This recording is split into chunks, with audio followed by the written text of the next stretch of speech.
where we've got an extremely important baseball game for you tonight. A couple of teams with October aspirations colliding here at Comerica Park with the visiting Giants looking for a sweep.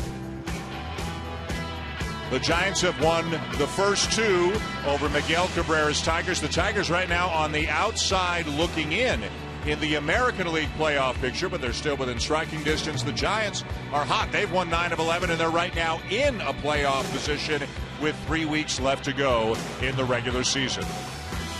Sunday Night Baseball on ESPN, presented by Taco Bell. Hi, everybody, and welcome to Detroit. Dan Schulman, John Kruk, glad you're with us. Buster Olney will join us momentarily. The Giants got off to a great start this year. Then they didn't play very well through the middle of the summer, but now they're hot again. They've won 9 of their last 11. They're scoring more runs than any team in baseball recently, and they are currently 2.5 back of the Dodgers. The Dodgers beat Arizona today, but the Giants are in an excellent position to at least get a wild card if they can play reasonably well over the last 3 weeks of the season. And one of the reasons they're playing so well is Buster Posey's hitting better than anybody in baseball. Well, without question, anyone better in baseball. And you see what he's done the last 15 games. Over 500, 7 homers, 21 RBIs. And it wasn't a physical change. It was a mental change that are starting to produce these numbers. He decided to start swinging earlier in the count, not letting the pitchers get ahead, where he has to hit from behind, jumping them early, and the power's there, Dan. If he continues, Giants are going to get deep into the postseason. For the Tigers, a team that just about everybody thought before the season and after the David Price deal were a shoo-in to win the American League Central, it hasn't quite worked out that way. Kansas City won again today. Bad news for the Tigers. Good news, though, Seattle lost today, but the Tigers still trying to chase somebody down in either the division race or the wild card race just to get into the playoffs. Miguel Cabrera's playing on a bad ankle, but you wouldn't know it by the results over the last week. Yeah, and if Miguel Cabrera can play like he has the last 6 games, he's going to give the Detroit Tigers a great opportunity to get in the postseason. If he doesn't, to me, they can't get in. I don't care how good Victor Martinez is. They need Miguel Cabrera to be the guy that has the last 6 games. 4 homers, 2 doubles, hitting 500. If he's that guy, they're in. Well, I'm glad you mentioned Victor Martinez, because as Buster's going to tell us, he has turned into, over his entire career, and especially this year, Buster, he's had one of the best years of anybody in baseball this season. There's no question about it. With all due respect to Miguel Cabrera, to Mike Trout, Victor Martinez has arguably been the best hitter in the American League in 2014 after hitting .350 in August, .524 in the first week of September, overall hitting .335 and a career-high 30 homers. Think about this. When you talk about summing up, squaring up a ball well, he's broken 3 bats this entire season. Dan, back to you. All right, Buster, thank you. Tim Hudson is on the mound for the Giants tonight, 9-9 on the season, but deserves much better than that. One of the game's great veteran pitchers, and another guy who's hot, Hunter Pence, trying to lead the Giants to a sweep here in Detroit. ESPN Sunday Night Baseball is presented by the new Dollar Cravings menu at Taco Bell, Live Mas, and in part by Chevrolet, find new roads. And the makers of One A Day Men's, the official multivitamin of MLB, specially formulated for men.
Much on the line. You can't pick and choose who the hero is going to be in baseball.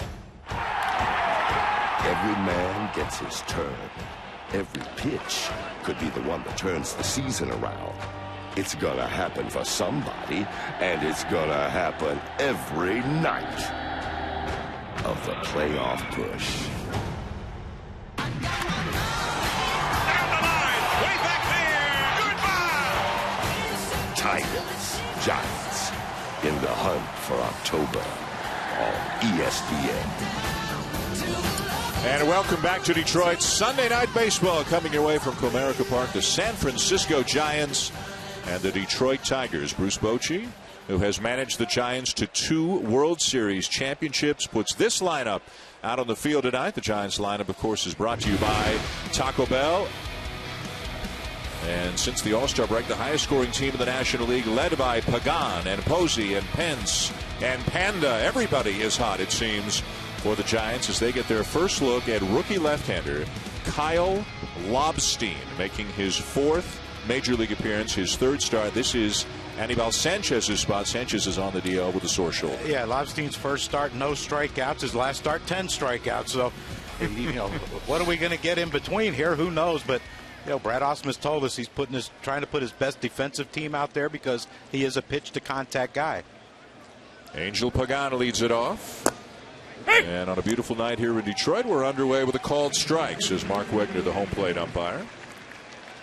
Pagan missed 44 games with a back problem, and him coming back rookie is one of the reasons, not the only reason, obviously, but one of the reasons why the Giants have been a better offensive team the last few weeks. Yeah, and along with Joe Panik, it just, like Bruce Bochy told us, it lengthens their lineup, and it puts Hunter Pence in a more RBI productive situation, hitting 4th or 5th in the lineup. 2 balls and a strike on Pagan. And the Giants, as you look at their record and their runs scored, both are significantly better with Pagan in the lineup than without him. And again, there are a number of factors at play here. As you mentioned, it allows Pence to move down in the lineup into more of a run-producing spot. Posey gets a little more protection as it's fouled back below us, 2-2. The Giants, if you go back into June, at one point had the best record in all of baseball. They were 43-21.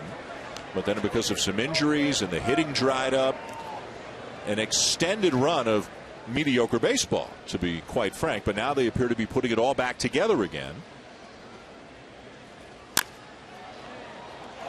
And maybe we shouldn't be surprised. It is, after all, an even year, and they did that in 2010, and they did that in 2012. Yeah, when you try to bring that up around the Giants manager and coaching staff, they seem to want to downplay that a little, but there's something to it. 2011, they weren't very good. 2013, they weren't very good, and now here they are back in the playoff hunt. The bouncer to short, and Andrew Romine on to first, one down. Well, you mentioned him, Crucky. Joe Panik seems to have solved the second base issue that had been plaguing the Giants. The Scudero injury, they tried a number of different people, brought Dan Ugla in. That only lasted a few days, but Panik, a former first-round pick, as you can see, they tell us nothing flashy, not a lot of speed, average defense, but he puts the ball in play, line to line, and he's hitting over 300. Yeah, and that's all you can ask for. And like Bruce Bochy said, he doesn't have a plus anything, but he's a smart player. He doesn't make mistakes. He's going to give you a good at-bat. He puts the ball in play and gives himself a chance. And as you saw from the previous graphic, he has hit lefties very well, 18 for 54 this year.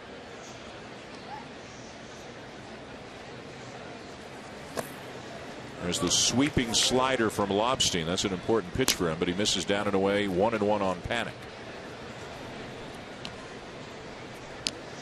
How about these numbers since the beginning of August for Panik? So he has been a big contributor in amongst Pagan and Posey and Pence and others. A lazy fly ball into center field. Don Kelly getting a start out there tonight for the Tigers. 2 down.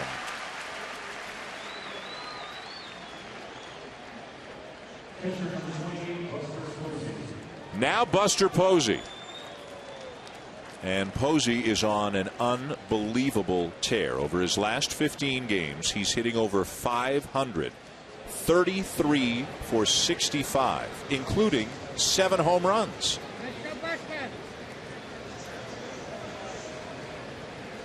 Looking like the guy who won the MVP a couple of years ago.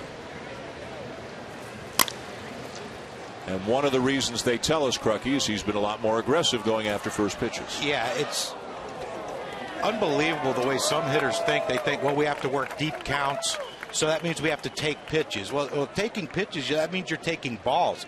You don't take strikes. And I think Buster Posey, over the second half of this season, but especially the last couple weeks, hitting over 500 for 15 games is a great thing. But, no coincidence that he's starting to be more aggressive in the strike zone. There's the curveball from Lobstein that misses low, a ball and a strike. That's really his 4th pitch. He'll show that every now and again. Throws his fastball about half the time, but then his next 2 most important pitches are the slider and the changeup. And he has to get the Giants hitters to swing and miss because he rarely throws those 2 called strikes. That looked like a changeup taken up and away. 2 balls and a strike. The fastball will top out at about 90s. Not overpowering, but he has acquitted himself very well in his 3 major league appearances. Fastball runs inside, 3-1. His first major league start, which was his 2nd appearance, was against the Yankees, and he pitched well. 6 innings, only gave up 2 runs, but didn't strike out anybody. Then against the Indians in his last start, he struck out 10 in 5 1/3 as he issues a 2-out walk to Posey.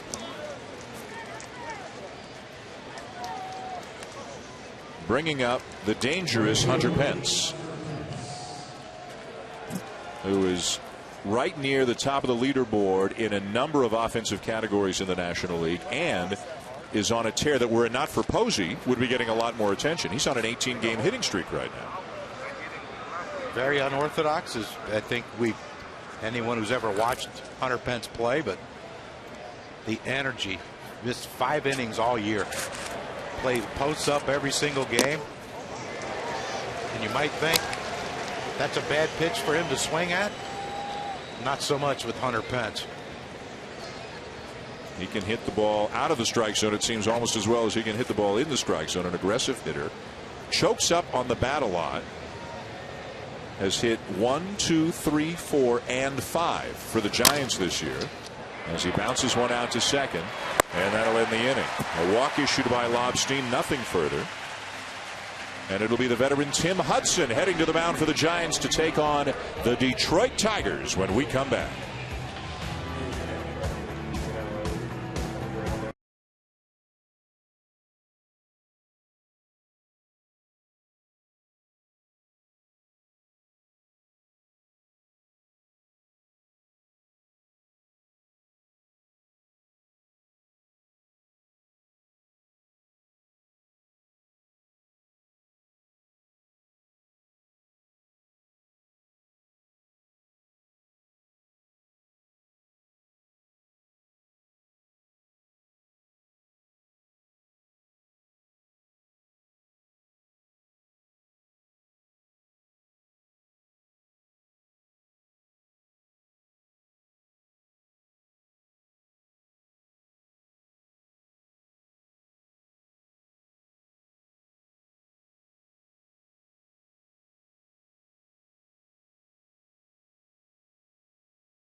And Sunday Night Baseball, presented by Taco Bell, is brought to you by Bayer Back and Body, the official pain reliever of MLB, and the Mazda CX-5, downright fun and confidence-inspiring on a curving road. Back at beautiful Comerica Park with Buster Olney, John Kruk, I'm Dan Schulman. This is Sunday Night Baseball on ESPN, and here come the Tigers in their outstanding home white uniforms. As we get ready for the bottom of the first, a look at the lineup for Brad Ausmus's team tonight. Presented by Taco Bell, and the Tigers have put up some of the best offensive numbers in baseball on the season. Although they have been a bit of a roller coaster team, they can bludgeon you and then they can struggle. But with Miguel Cabrera hot over the last week, Victor Martinez hot all season, and J.D. Martinez, get to know that name, a former Houston Astro who's having a terrific year, providing a little bit of protection for the 3-4 guys. Yeah, and what a find J.D. Martinez was. Like you said, he wasn't even in spring training with the Detroit Tigers. Brad Ausmus told us in one of the minor league spring training games he had 3 home runs, had a 4th robbed, and that's when they said, you know what, maybe we have something here. On the mound tonight for the Giants, 39-year-old right-hander Tim Hudson. 9-9 on the season despite an ERA of 3.08. A great whip, only 30 walks in 172 2/3 innings. The Giants are 17-10 in his start, so he has pitched better than his 9-9 record would suggest. Ian Kinsler will lead it off for Detroit, hitting .282 on the season. It'll be Kinsler, Torrey Hunter, and then Miguel Cabrera here in the bottom of the first. Quietly, Kinsler having a very productive year. You can see 3rd in the league in runs scored. He's hit 36 doubles, Crucky. He's stolen 15 bases. Of course, coming over from Texas in the Prince Fielder deal in the offseason. Yeah, he went from one of the more hitter-friendly ballparks at the ballpark in Arlington to Comerica Park here. That's not as hitter-friendly. Not as fun. Yeah. Imagine putting a Miguel Cabrera in a hitter-friendly ballpark. 2 hopper to 3rd. Kinsler retired, 1 down. Well, that might not be fair to everyone else if they did that. When you think about Cabrera, Giancarlo Stanton, 2 of the feared sluggers in baseball, they both hit in pitcher-friendly parks. Yeah, and that's a tribute to both of those guys, not only for what they can do offensively with swinging the bat, but the size and strength of these 2 men. Here's Torrey Hunter, the Tigers right fielder, hitting .275 with 15 home runs. And right over the outside edge with looked like a 2-seam fastball there by Hudson. A little run back on it back over the outside corner. Boy, 2 guys who have been around the game of baseball for a while in Tim Hudson and Torrey Hunter. And one big key for Hudson, as he always talks about, whether it's the sinker, whether it's the slider, which we just saw, whether it's the changeup, he's got to keep the ball down. He has to keep the ball down. He has to get his defense working behind him, the infield defense, more so than the outfield. But that's where Detroit Tigers have to be very patient and lay off the low ball. Got that one up just a bit. It's lined into center field, a base hit. So a base runner on for Miguel Cabrera, who for the 2nd time in less than a week yesterday had a 2-home run game. Well, we talked about the ankle injury. That's just a pitch at Madison Bumgarner. I mean, most normal hitters, that's a great pitch. That one, little flat slider by Sergio Romo.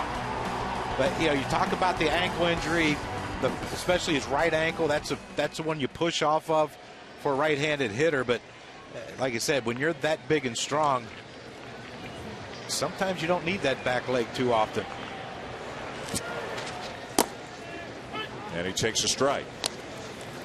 Cabrera in his career has done a lot of damage against Hudson in terms of batting average. He is 12 for 28 against Hudson. That's a .429 average, but he has never hit a home run off Hudson.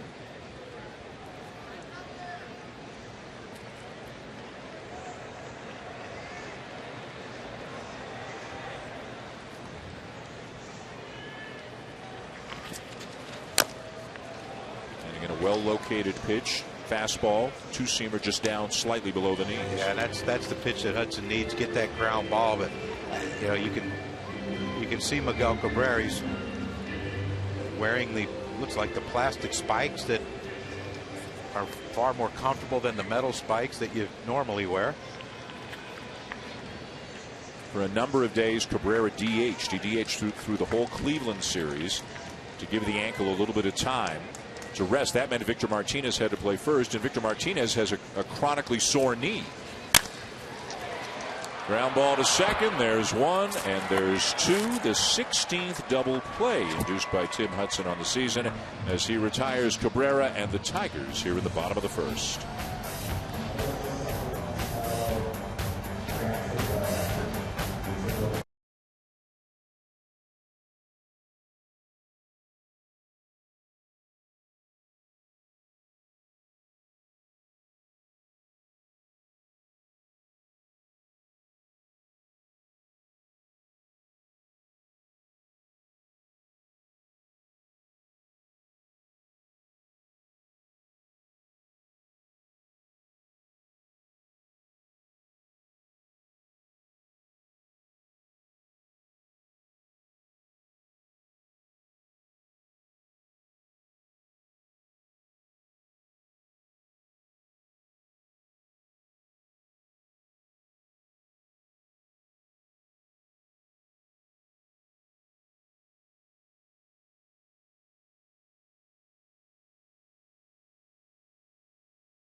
We're here in Detroit, right across the street from Comerica Park at Ford Field tomorrow night.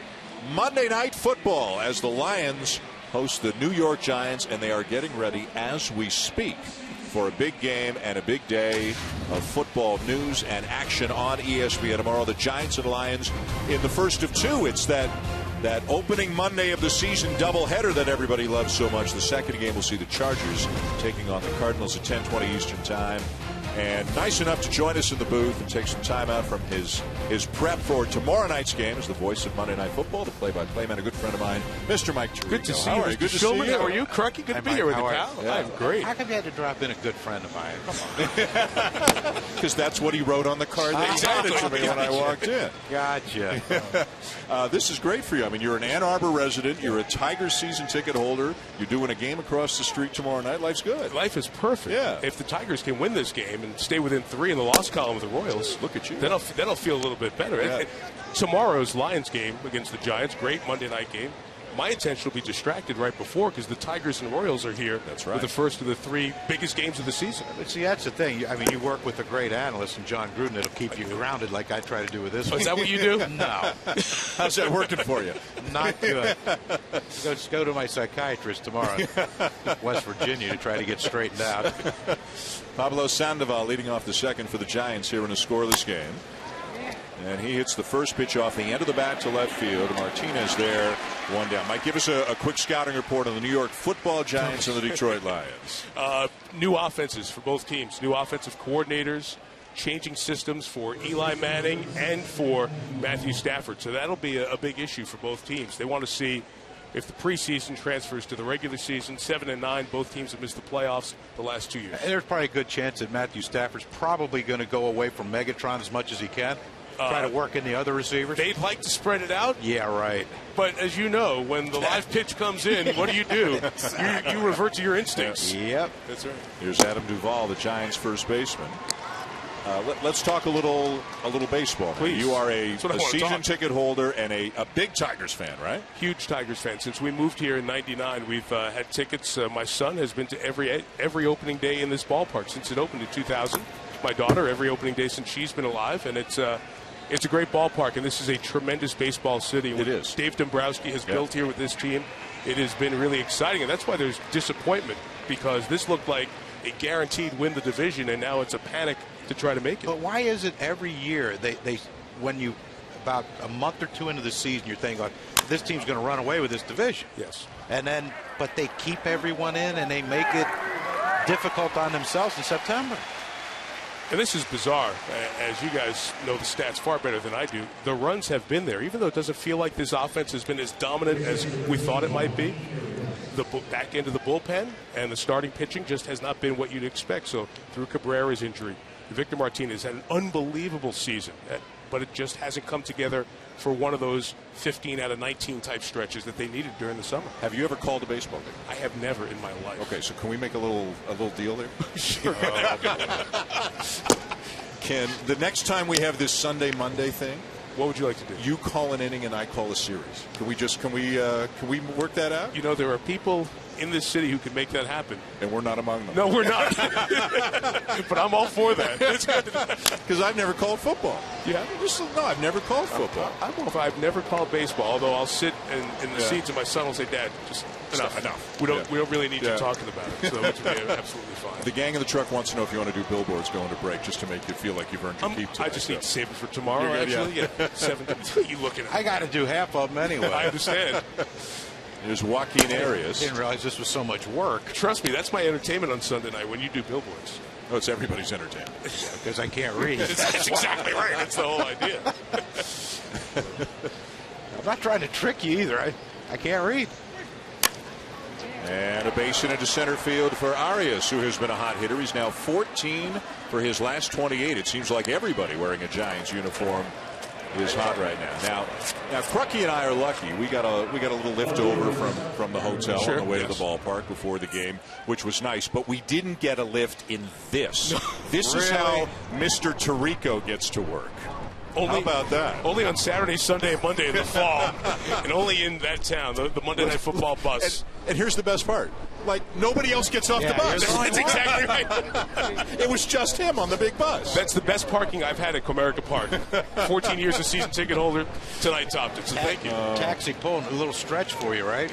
That's exactly right. Plus, you got to have comfort. Geez, Mike, I knew you win. Yeah, same here. We've known each other when we had hair. That's right. That's how long ago it was. Here's Gregor Blanco. 2 outs and a man at first. No score here in the top of the second. Detroit fans' perspective, hunger for a championship because they've been so close. Pressure because they should be. Most people feel they should be winning the division, and they're not. What's the mood of a Tiger fan? You hit it with the Tiger. It's that pressure, and you can almost sense it as the season has not been able to build, whether it's the starting pitching or the bullpen or anything of the sort. And there was a feel-good at the start of the year. They have been so good for so many years and in contention, as you said, Crucky. You're thinking, okay, here go the Tigers again. Something happens. They're thinking maybe this could be St. Louis of a few years ago. Just sneak in and then make the magic happen in October. 0-2 the count as Lobstein sets, and the pitch to Blanco misses for ball 1. Now, what baseball team did you grow up a fan of? Mets. I grew up 5 minutes from Shea Stadium. I grew up a Mets fan, and I decided when they won in '86, and we put all the investment emotionally into that, I was available to another team. You cashed in your check. You became a free agent. That's right. So when we moved here, it was a piece of cake. My wife grew up going to games at Tiger Stadium. It's your fault they haven't won another. Probably. That away, Mike. I like to get blamed for things, John. And a swing and a miss to get Blanco. Thank you so much for coming by, buddy. Thank you, guys. Have a great show tomorrow night. Thank you. Finish up the season strong. Great seeing you. See you tomorrow night. Mike Tirico, John Gruden. Monday Night Football tomorrow night right here in Detroit. Giants and Lions here on ESPN. To the bottom of the second. No score here in this one.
Detroit, Dan Shulman, John Kruk, Buster Olney, Sunday Night Baseball on ESPN. Our thanks again to our buddy Mike Tirico to dropping by. And looking forward to watching the Monday night football game tomorrow night, first of two. But Mike's got the early one between the Giants and the Lions. Now he's over on the radio side. I tell you, give this guy an inch. Typical broadcast. Well, I guess no one watches football, so I can see why he wants to promote this. He is an absolute pro. He and I have known each other about 20 years. Yeah, how long we've got been that. there. And, I got that. And he's a pro. You made me feel like I should leave the booth and let you two No. have your little time together. We go back a long way. Good. He called you Grump when he came in the booth. I can't figure Was that out. that me he was talking to? Because I wasn't paying attention. I think it was. Oh, I didn't know if it was me or Peter. Here's Victor Martinez leading off the second for the Tigers, and what an outstanding year Martinez has had, hitting .335. He leads the American League in on-base percentage. He is second in slugging. The 30 home runs are a career high. Bats from the left side against the right-hander Hudson. The shift is on. And he takes a strike over the inside edge, 2-1. Martinez has been intentionally walked 25 times this year. Now, this is not that type of situation, obviously, but that is the most in all of baseball. And he has reached base at better than a .500 clip over the last 25 games. A high fly ball into shallow left center field. And Martinez is retired, one down. Tim Hudson on the mound for the San Francisco Giants, a guy who turned down a one-year deal for a low amount of money from the Atlanta Braves and then signed a two-year deal for considerably more money with the San Francisco Giants, and a guy who in his days with Oakland, with Atlanta, San Francisco has been steady and reliable, and at times a lot better than that. He has never had a losing season in 17 years in the major leagues. Yeah, you looked at we did in our meeting today some of the comparisons of other pitchers who were everyone considers great pitchers, but yeah, Tim Hudson's a guy. Like you said, he had to reinvent himself. He came up, he was a hard thrower, still had the sinker, but sinker in the low to mid 90s, and now it's 87, 88. Great movement, the slider, the changeup. He'll change speeds on his sinker, which is as you get older you have to figure these things out, and he's done it. A slow curveball, or at least a slower breaking ball right there than his normal slider, and a swing and a miss from J.D. Martinez. This, by the way, is Hudson's 16th, not 17th, 16th season in the major leagues. He is 39 years of age, and with Lincecum not pitching well recently, he's in the bullpen now. Matt Cain out with elbow surgery. They really need what Hudson has been giving them. On a close play at first, but Martinez retired as two down. As you mentioned, Crucky, a little NCAA basketball style blind resume. Take a look at the numbers for these three pitchers. All very similar innings, all very similar wins and losses, all very similar ERAs over their careers. One of these obviously is Tim Hudson. Who are the other two? As we reveal, Roy Halladay and CC Sabathia. And the point being that Hudson's career numbers stack up right with a lot of the best pitchers of his generation, but he hasn't had the Cy Youngs. He hasn't had as much of the October glamour, I guess, in big moments as some of the other pitchers have. But in terms of wins and losses and ERA and strikeouts and innings, he's right there with some guys with some pretty impressive resumes. There's a base hit through the middle for Don Kelly. Yeah, like you said, like CC Sabathia is trying to figure out before he got hurt. He's changed. CC used to be the high 90s, great fastball, great slider pitcher, and velocity now is down before his injury, and he's had to try to reinvent himself. Tim Hudson has done that, and done that seamlessly, really, because you don't really notice it because he's still effective. He never went through that stage where he was not a very good pitcher and had to figure something out. He's always been very consistent throughout his entire career. To me, he's like a Tom Glavine or Greg Maddux. Greg Maddux was a guy when he first came up, threw hard but straight, and then he figured out, if I make this thing sink and run a little bit and change speeds, we've got us a chance here to be successful, and that's what Tim Hudson's doing. Don Kelly making the most of his opportunity to start a game tonight. Found a hole in the shift, picked up a base hit, and then on the first pitch he steals second. Well, you got to love it. You can't stand pat. There's not a ton of power in the bottom part of the lineup for the Detroit Tigers, so you got to figure out a way to get yourself in scoring position. The batter is Nick Castellanos, the Tiger third baseman, hitting .264 with 10 home runs. And a ground ball to short. Crawford has it. Inning over. End of 2 here in Detroit. As the Tigers fail to score, still no score in this game.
On ESPN, presented by Taco Bell.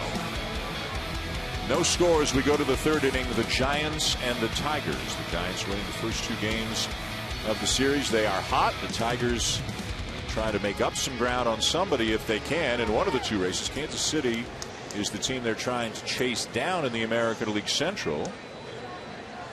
And Seattle is the team they're trying to chase down right now in the wild card race. There's Brandon Crawford to take down and away ball 1. We'll have a Royals update for you momentarily. Crawford, the San Francisco shortstop, hitting .234, 8 home runs on the season. It has been a bit of a disappointing season from a Giants perspective for Crawford, as the bat has kind of leveled off, and Crucky's committed 20 errors as well. Yeah, it's shocking.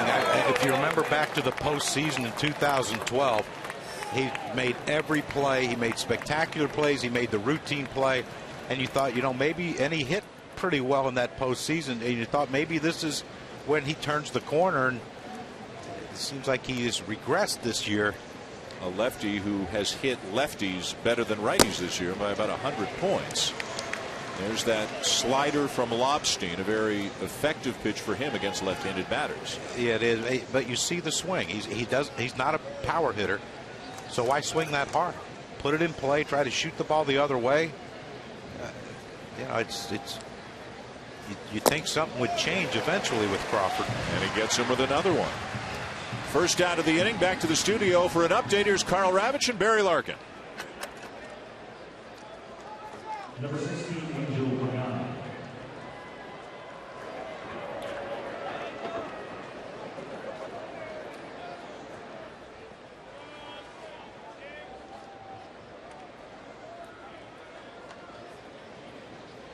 All right, guys, thank you. So Kansas City now 2.5 ahead of Detroit for top spot in the American League Central. And guess which two teams are playing one another beginning tomorrow? They still have 2 series left with one another.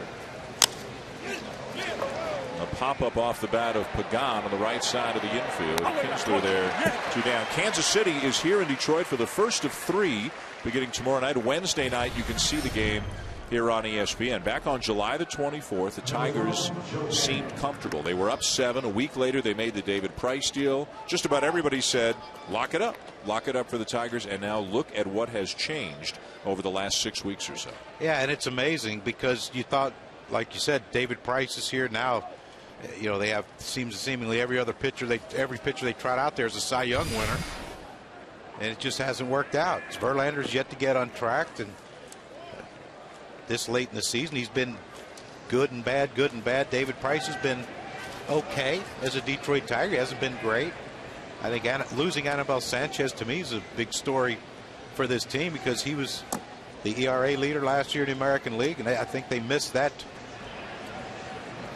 arm in the rotation. And let's not forget about the Cleveland Indians, who they did lose 3 out of 4 here. And just when you're ready to count them out, they play the White Sox and they sweep them, winning 2-1, 3-1, and 2-0. Incredible pitching by the Indians for the most part over the last couple of months. That'll be an infield hit for Joe Panik. And the Indians are they're hanging around. And remember how well they finished the season last year, and they're playing with house money right now. Yeah, and you don't think that the Kansas City Royals and the Detroit Tigers aren't aware of what the Cleveland Indians did down the stretch last year to get into the wild card? I mean, they pushed the Detroit Tigers to the very last day of the season. So a 2-out base hit for Panik, and that'll bring up Buster Posey. Posey walked his first time up.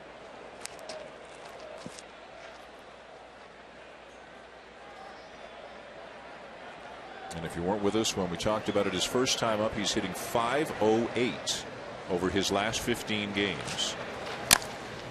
Ground ball to short. And the short way to second to force the runner and end the inning. 3 shutout innings for Lobstein. Posey retired. Still no score in the game.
Than a race.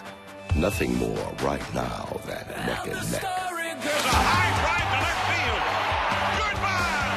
Welcome to the hunt for October. And it is officially underway both here in Detroit and in San Francisco as well. We've got the Giants and Tigers for you tonight here on Sunday Night Baseball. A scoreless game as the Giants try to sweep the series and move back within 2 games of the Dodgers atop the National League West. The Dodgers winning earlier today over Arizona. Pleased to be joined now from the Giants dugout by Jake Peavy, a relative newcomer to San Francisco, was picked up at a trade this year. Thanks for joining us, Jake. Thanks for having me, guys. How's this change been for you over the last couple of months? You know, it's been different, but a lot of fun. I couldn't be any more excited to be in San Francisco with a great group of guys, great coaching staff, and be right in the middle of a race. We watched and read with great interest the events on Friday night when you started the game.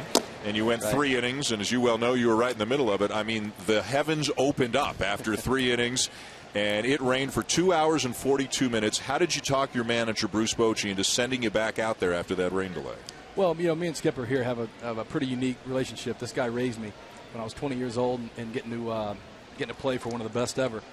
We have a special relationship, and he trusts me, I believe. So, you know, I stayed as loose as I can. This training staff and strength coach with Carl and A-Ray, Gresh, these guys are incredible and did a great job of keeping me loose to the point where I felt like I could still contribute and still give us some innings that we will need it. Jake, when you had your first start for the San Francisco Giants after being traded, we had Tim Hudson on, and he spoke very highly of you. Any comment you want to make about Tim Hudson? Well, I guess I got no choice but to talk good about him, right? You don't have to. No, Timmy's great. Timmy's been a hero, almost inspiration. You know, I signed with Auburn University after Timmy had just graduated because he played in the field and pitched and was such a great player there. So I kind of wanted to go to Auburn to be like Tim Hudson. Then he got to the big leagues before me. Had such a great run in Oakland and Atlanta, and I've always watched him from afar. Both being Alabama boys, now getting a chance to play with him, get to know what he's about, and become good friends. Sat and watched Auburn play last night in the hotel suite with the boys. So a lot of fun being around Timmy, and he looks awfully good tonight. Well, speaking of someone you've watched from afar, and now you get to see him on an everyday basis, is Buster Posey. Have you ever seen anyone this hot before? Yeah, Buster's a special player. You know, there's not many players in the game that at such a young age and such little service time have accomplished what this man's accomplished.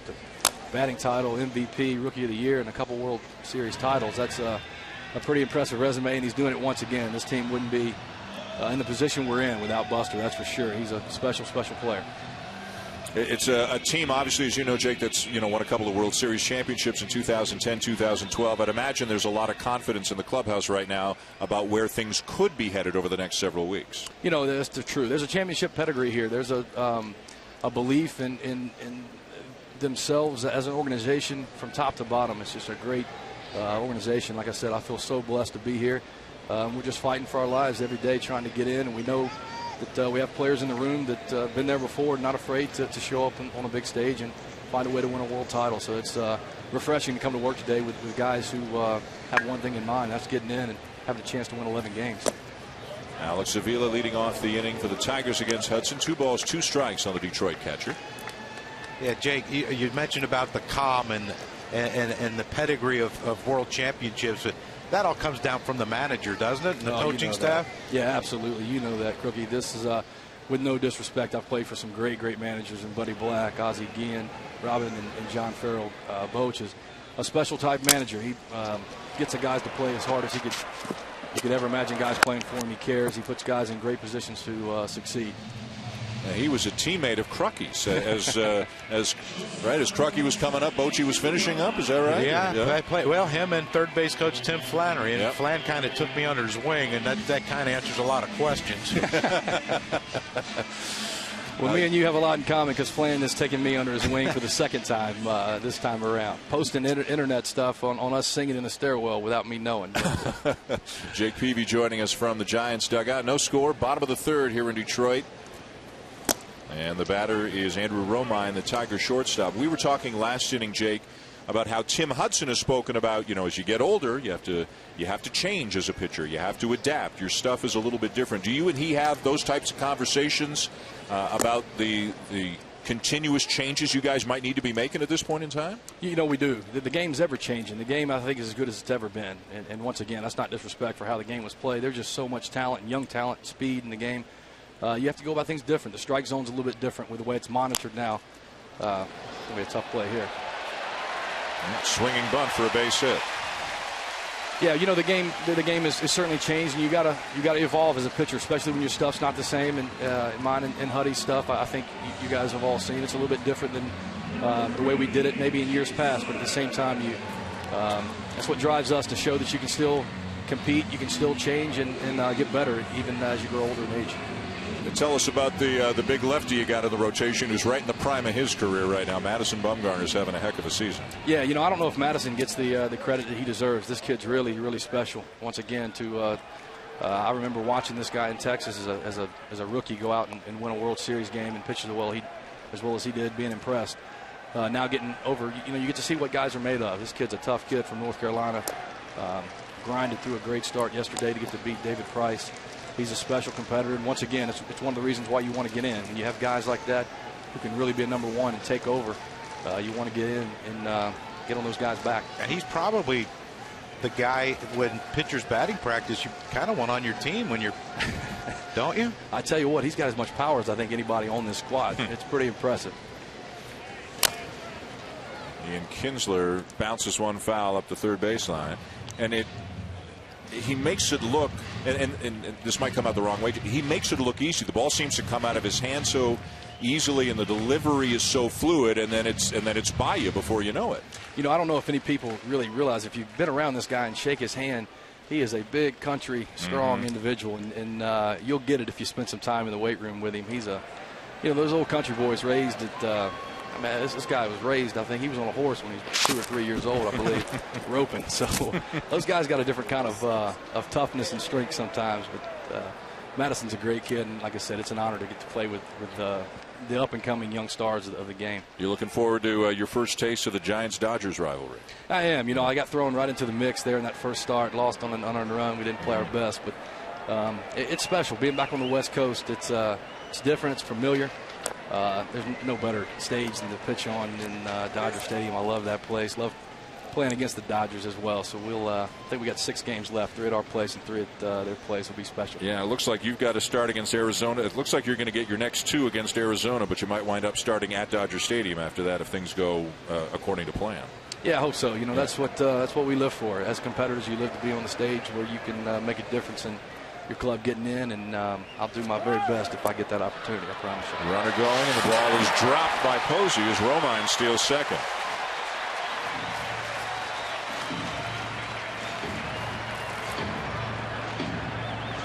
Big spot in the game here, as you guys know. With the top of the lineup up, good count here for Ian Kinsler. Just to make some pitches here to try not to get to the heart of that lineup with runners on this inning. Crookie, watch yourself. We're getting some analysis now. From the How about that, Crookie? Well, hey, Jake, you're free after this year, right? Hey, listen, I'm a free agent. That means for ESPN too.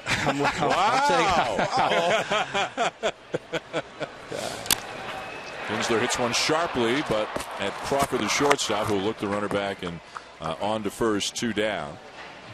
Is it tough not to think about next year, or do you put next year out of your mind until this year's finished?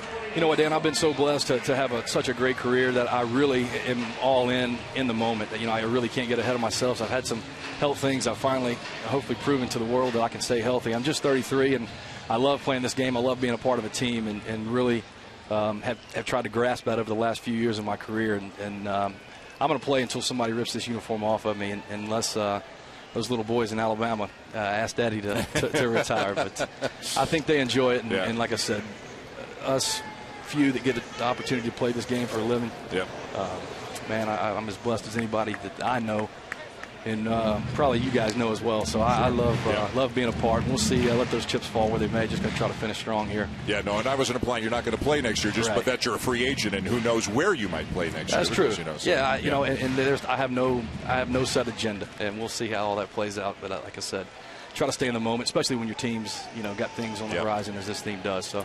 Well, we appreciate the time. Thanks very much for joining us, and have a great run the rest of the way. Good seeing you guys. Thanks, Jake.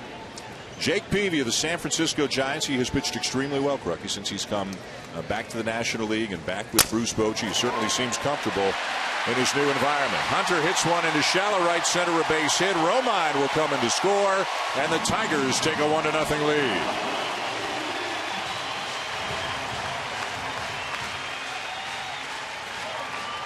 Well, sometimes when you pitch with great movement like Tim Hudson does, you're going to get some of these hits off of him. You see the pitch right here. Ball out over the plate, away, but Torrey Hunter, watch him hands get to that ball, but he hits it off the end of the bat, and if he hits it off the barrel, because he had to reach for it, probably a fly ball to Angel Pagan in center field instead. Little broken bat, blooper over the second baseman's head, Panic's head, and the Tigers have a 1-run lead. So a run in, a man on, and with 2 outs, here's Miguel Cabrera, who grounded into a double play his first time up. Even with the injuries that have plagued him this year, Cabrera saying a few weeks ago he doesn't feel fully recovered from the off-season surgery, the core or abdominal surgery that he had, and now the right ankle problem, which has been a real problem for him in recent weeks. Even with a couple of fairly significant issues, he's hitting over 300, and he's going to drive in over 100 runs. Well, I mean, unless he misses 50 games, you can just book 100. He should start at 100, really. And as you talked about at our morning meeting, we were looking at some video. He's just so strong. He can get fooled a little bit. He can be out on his front foot. He can not have a good base underneath him because of a sore ankle, and he can still hit the ball out of the ballpark. The home run he hit off Sergio Romo yesterday was a slider that he was out in front of, and just the sheer strength and power of the man hits the ball over the left field fence.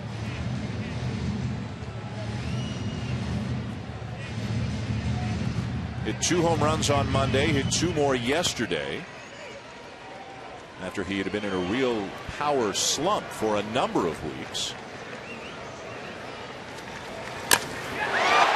High and deep left center field, and he's got another one.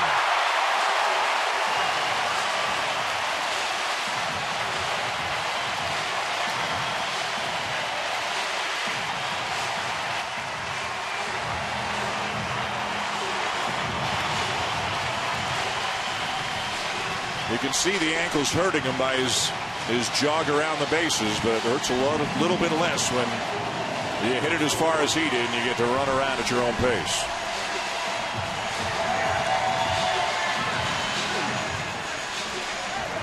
Well, Tim Hudson hangs him a slow breaking ball right here, but here's what we're talking about, his back foot. See how it lifts off the ground and there's not that spin and torque on it, but a hanging breaking ball. Size and strength and bat speed of Miguel Cabrera. That's how he can still hit the ball out of the ballpark. Still one of the prettiest swings you'll see. So that's 3 home runs in the last 2 games, 5 home runs in the last 7 games now for Cabrera, his 22nd of the season. 6 in the 3rd games. And 99 RBIs. Unbelievable. I mean, so quick. And as you said right off the top of the show in the open, for people who weren't with us, you don't think they can get where they want to get unless he can do what he wants to do. I don't think so, because it makes it, if he struggles or what is perceived as struggling for him, it makes Victor easier to pitch to, because you won't have to pitch to him if you don't want to. Victor Martinez, the batter now, hit a fly ball to left field his first time up. So you got one guy with 22 homers and 99 RBIs in Cabrera, and then the next guy in Martinez with 30 home runs and 94 RBIs.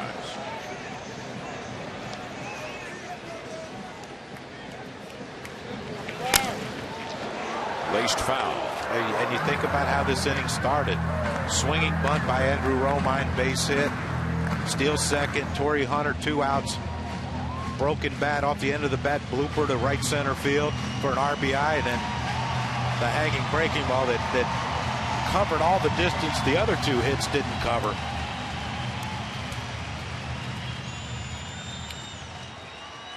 And Cabrera had gone, Crucky, 26 games without a home run before he hit 2 on Monday, and then 2 more yesterday and 1 more today. Shift is on against Martinez again. A little change up there from Hudson is fouled off down the left side. You know, Dan, it's just the great players that he knows how important he is to this team. He knows that if he doesn't perform, then it drastically weakens their offense and could cost them a chance to play in October.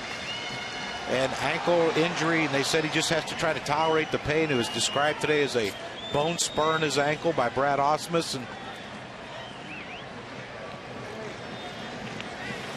luckily the American League, they can give him a half a day off by DHing him, put Victor Martinez at first. You know, Ausmus told us, you know, the last thing he wants to do is DH because he loves playing the field. But you have to give him a rest, and if he can tolerate the pain in the ankle and he continues to swing like he is, to me, Detroit is in.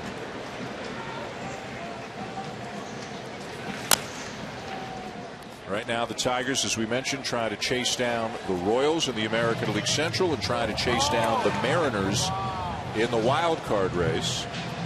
Kansas City won again today. As Carl and Barry mentioned to you a little bit earlier, on the day where Derek Jeter was honored in Yankee Stadium, the Royals won the game 2-0. So KC is 2.5 up on the Tigers. In the wild card standings, Seattle lost today. Derek Holland got the win, his first of the season, as the Rangers beat Seattle 1-0. So Detroit is 1 back of Seattle. And Seattle's only 2 back of Oakland. Oakland lost again. They were beaten by Houston 4-3. And the A's are no sure thing, which is amazing after the kind of season they had until about 10 days ago. Fly ball to right field to retire Victor Martinez to end the inning. But Miguel Cabrera with his 3rd home run in the last 2 games. Hobbling around the bases. But the Tigers now have a 3-0 lead.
Welcome back to Detroit. Sunday Night Baseball on ESPN. The Tigers, on the strength of a Miguel Cabrera 2-run homer, now have a 3-0 lead on the Giants as we go to the top of the 4th. Middle of the order for the Giants, 4, 5, and 6. Hunter Pence, Pablo Sandoval, and Adam Duvall. Pence grounded out his first time up. Bruce Bochy said of Pence before the game, quote, "He is without question the lowest maintenance player I have ever had to manage. Shows up every day, plays every day." Scorches one down to third, backhanded by Castellanos. One down.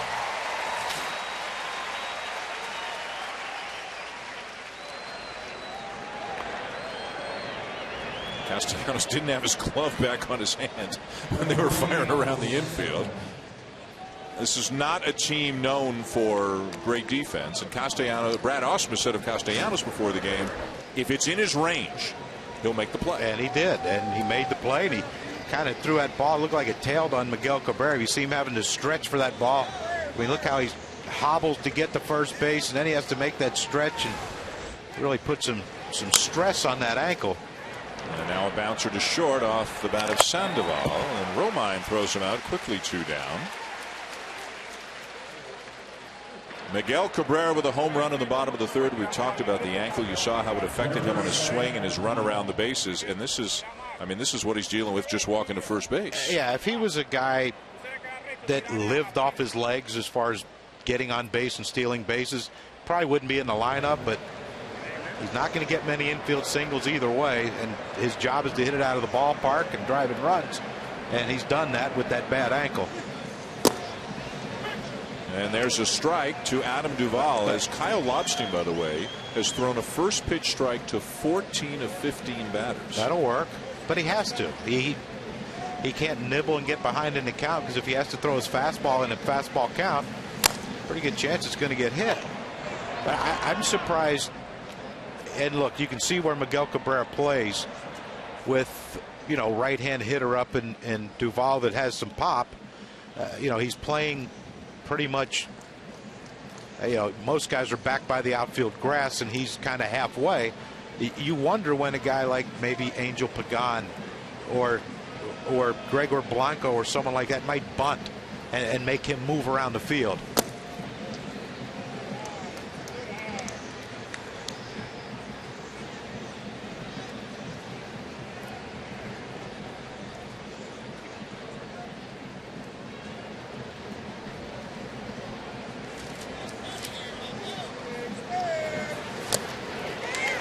And that's the inning as Lobstein strikes out Duvall, his 3rd strikeout of the night. 4 shutout innings for the left-hander in a 3-0 Tiger lead going to the bottom of the 4th.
It's 3-0 between innings. Our Buster Olney with Giants manager Bruce Bochy. Bruce, this is your first look at Kyle Lobstein. What are you learning about him? Well, he's hitting his spots. He's using his changeup well and breaking ball, and he's keeping it down away well and keeping us honest inside. And, we've just got to hopefully get something going on the bases, see if we can put some pressure on him here. Diagnose that last half inning for Tim Hudson. Well, he left a couple off-speed pitches up, especially to Cabrera. That breaking ball got away from him, and he's hot right now. You make a mistake, you're probably going to pay for it. Bruce, thanks. We'll see how Hudson responds here in the bottom of the 4th after the 3-run 3rd. He'll face J.D. Martinez, Don Kelly, and Nick Castellanos, 5, 6, and 7 in the Tigers lineup.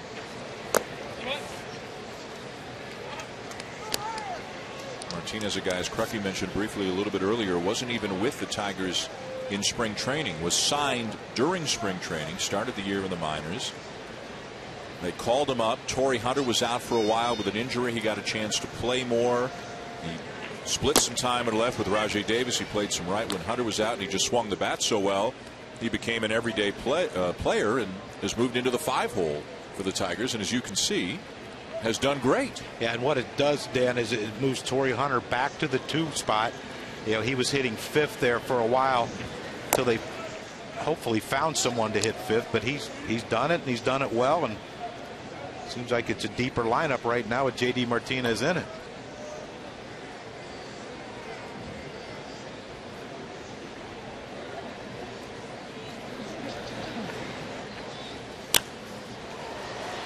Popped out a play off to the right, 2-2.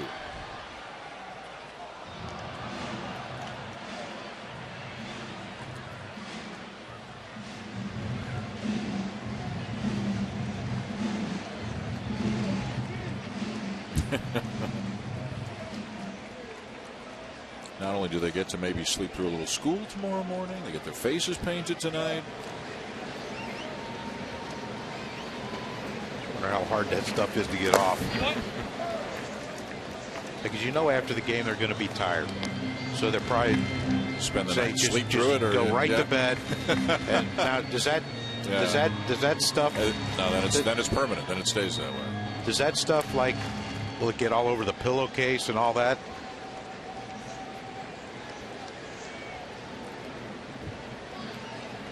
(3-2) and fouled off by Martinez.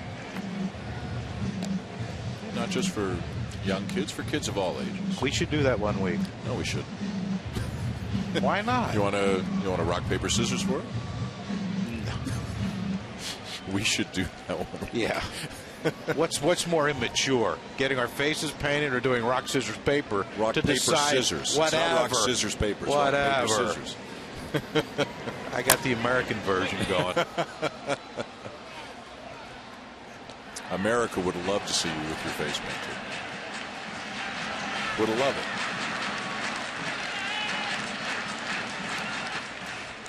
it. You know, they might superimpose some face paint on you. They can do that through the magic of television. So I'd rather do that than that game you suggested. What do you got against rock paper scissors, for crying out loud?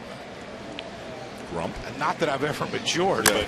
But diving stop. Arias to first. Didn't get him.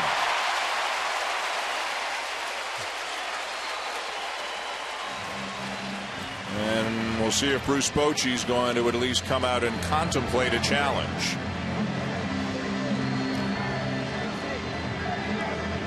Ron Wood is the bench coach on the phone saying safe. Don't worry about it. Yeah, Boch is happy he didn't have to go all the way out there. But yeah, just by the naked eye you could hear J.D. Martinez hit the base. But a great play by Arias just to get to this ball, and he got up as quick as he could. That's the awkward turn that he had to make that took just that split second. If he could have turned the other way, made a stronger throw. But you can see Martinez easily safe on that one. Not easily, but safe enough that they didn't have to go to replay. Pablo Sandoval is DHing tonight as the Giants play here in an American League Park. That's why Arias is at third. So it's an infield hit for J.D. Martinez to begin the fourth, and now the batter is Don Kelly. Runner is going. Boy, the Tigers have been aggressive on the bases tonight. That's already their third stolen base. Kelly, Romine, Martinez.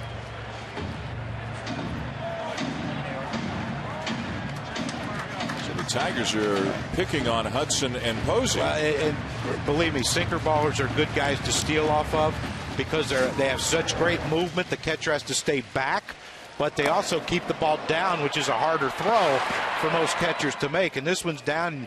See, Posey tried to short hop it and scoop it and make a throw to try to get Martinez, but no chance. Tigers are not known as a team that runs that aggressively that often, but they are 3 for 3 already tonight. And at least two of them, I know the Kelly one and that one, both came on the first pitch.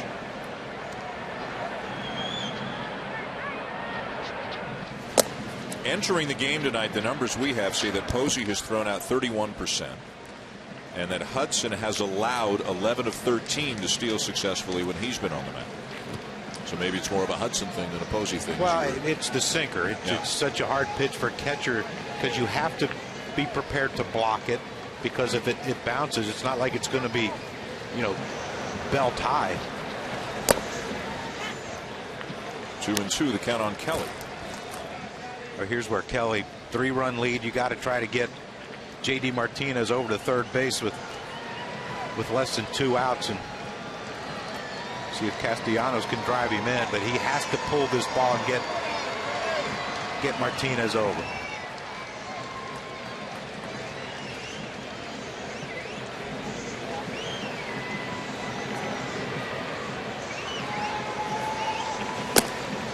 Pitch away, full count.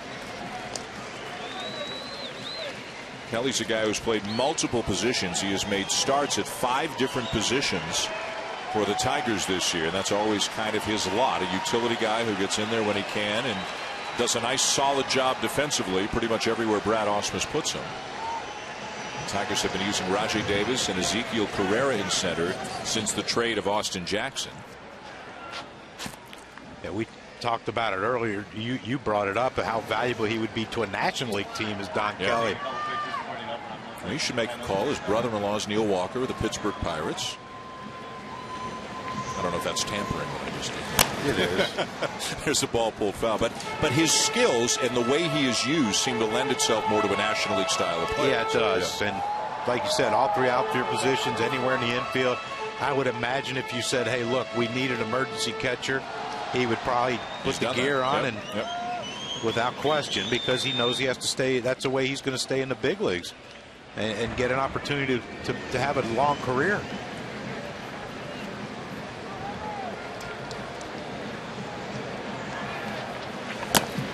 Down and in, ball 4. Hudson very upset with himself after losing Kelly. ESPN's Major League Baseball coverage continues with a doubleheader on Wednesday, and you will see each of these teams. The Tigers will be here at home against the Royals, the team they're trying to catch in the AL Central.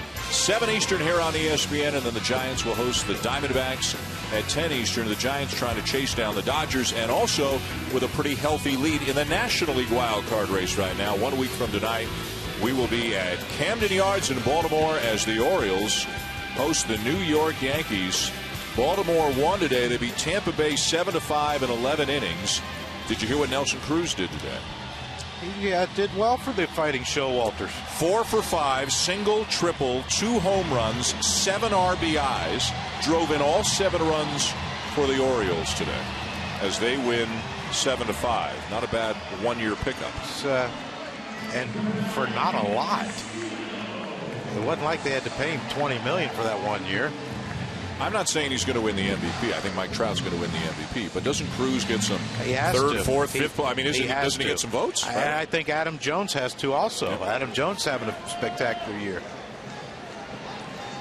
First and second, nobody out for Castellanos, who grounded out his first time up.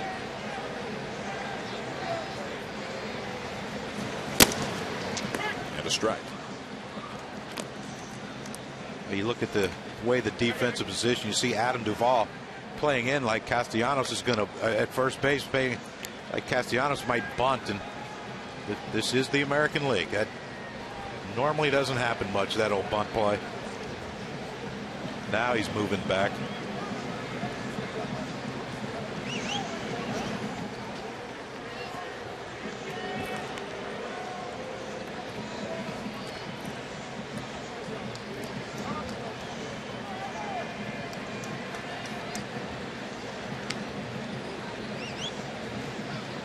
This is where if he has a good sinker in him, this is a great place for it.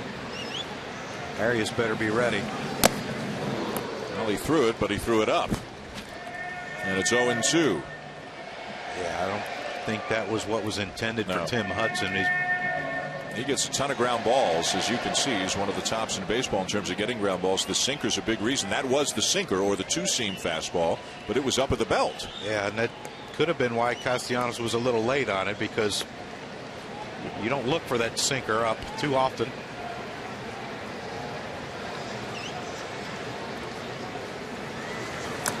And that one gets through Posey, and the runners will advance.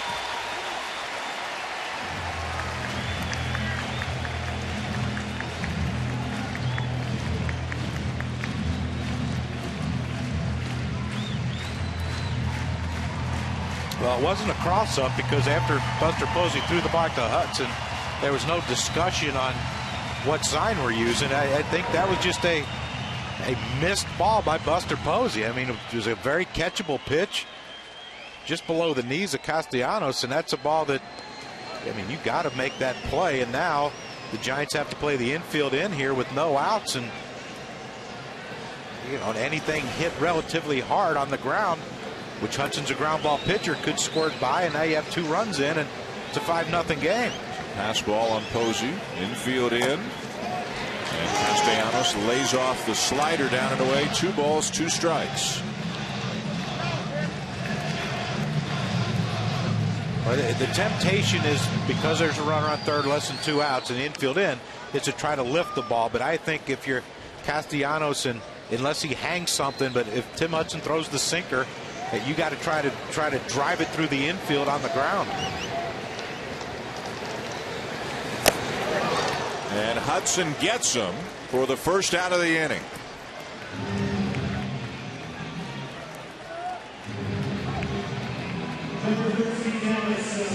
So now it's Alex Avila. Avila grounded out his first time up.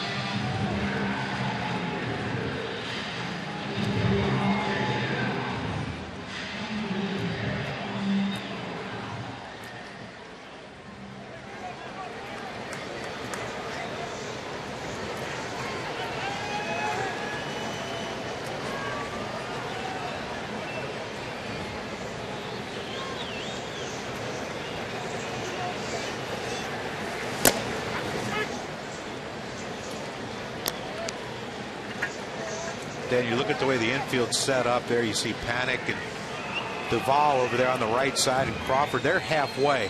This is a play where you're J.D. Martinez, even though Hudson's pitching from the stretch and Arias is kind of close at third. This is a play for J.D. Martinez. If you see that Aviles hits a slow roller, a ball off the end of the bat that's on the ground, he might take a chance here and try to steal a run.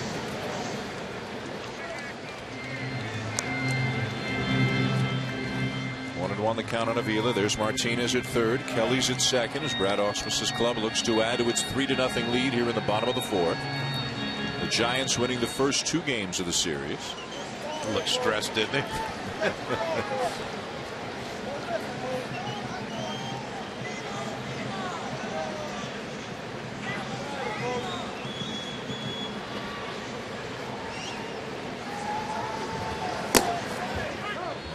Well located pitch on the outside corner with the knees. 1-2.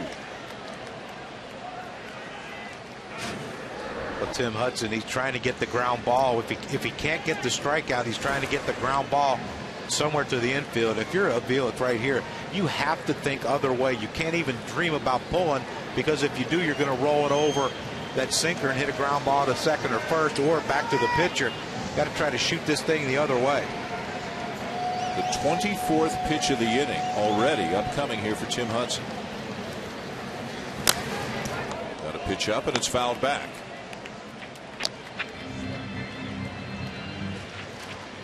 Well, they always say you get one pitch in that bat to hit. And I think that one right there was the one for Aviles, and now you might see that nasty sinker coming up. And you see this last pitch. I mean, you're trying to get something that you can either drive through the infield or elevate into the outfield to score this 4th run for the Tigers. And that was the one, Dan.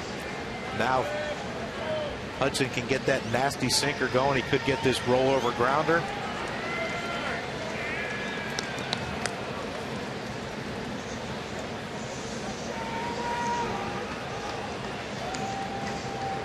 I think with Romine up next, I think the Tigers are going to take a chance on a ground ball. I think they're going to have J.D. Martinez go a contact play, and like I said, see if they can steal this 4th run.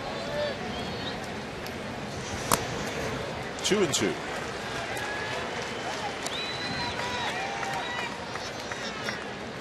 Brad Ausmus in his first year as manager of the Tigers.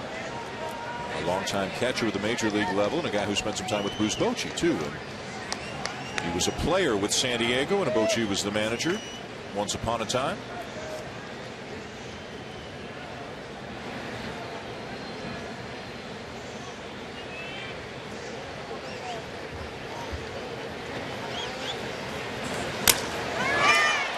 line to first.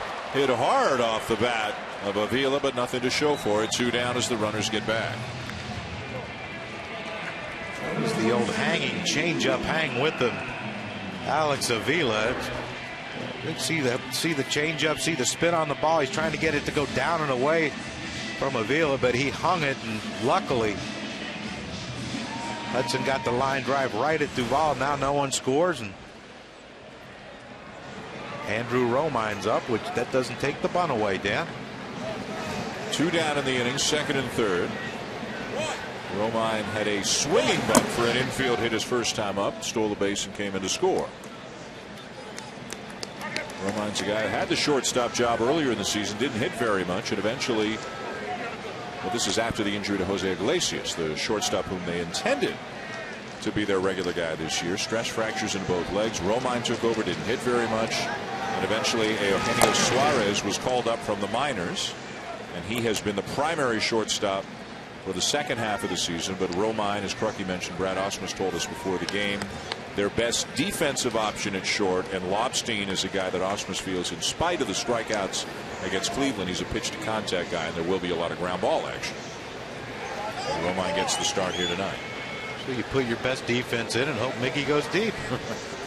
So far so good for the game plan for Brad Ausmus. It's working. 1-2.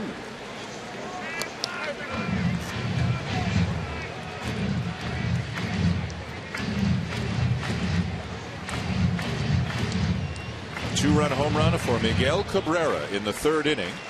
He's given the Tigers the 3-0 lead they now enjoy, trying to add to it.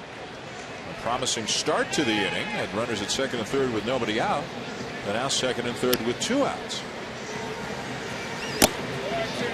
And Hudson tried to run it back over the inside corner and didn't miss by much.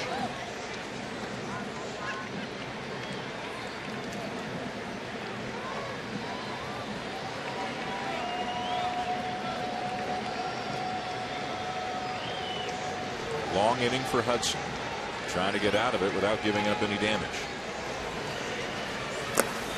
Count is full.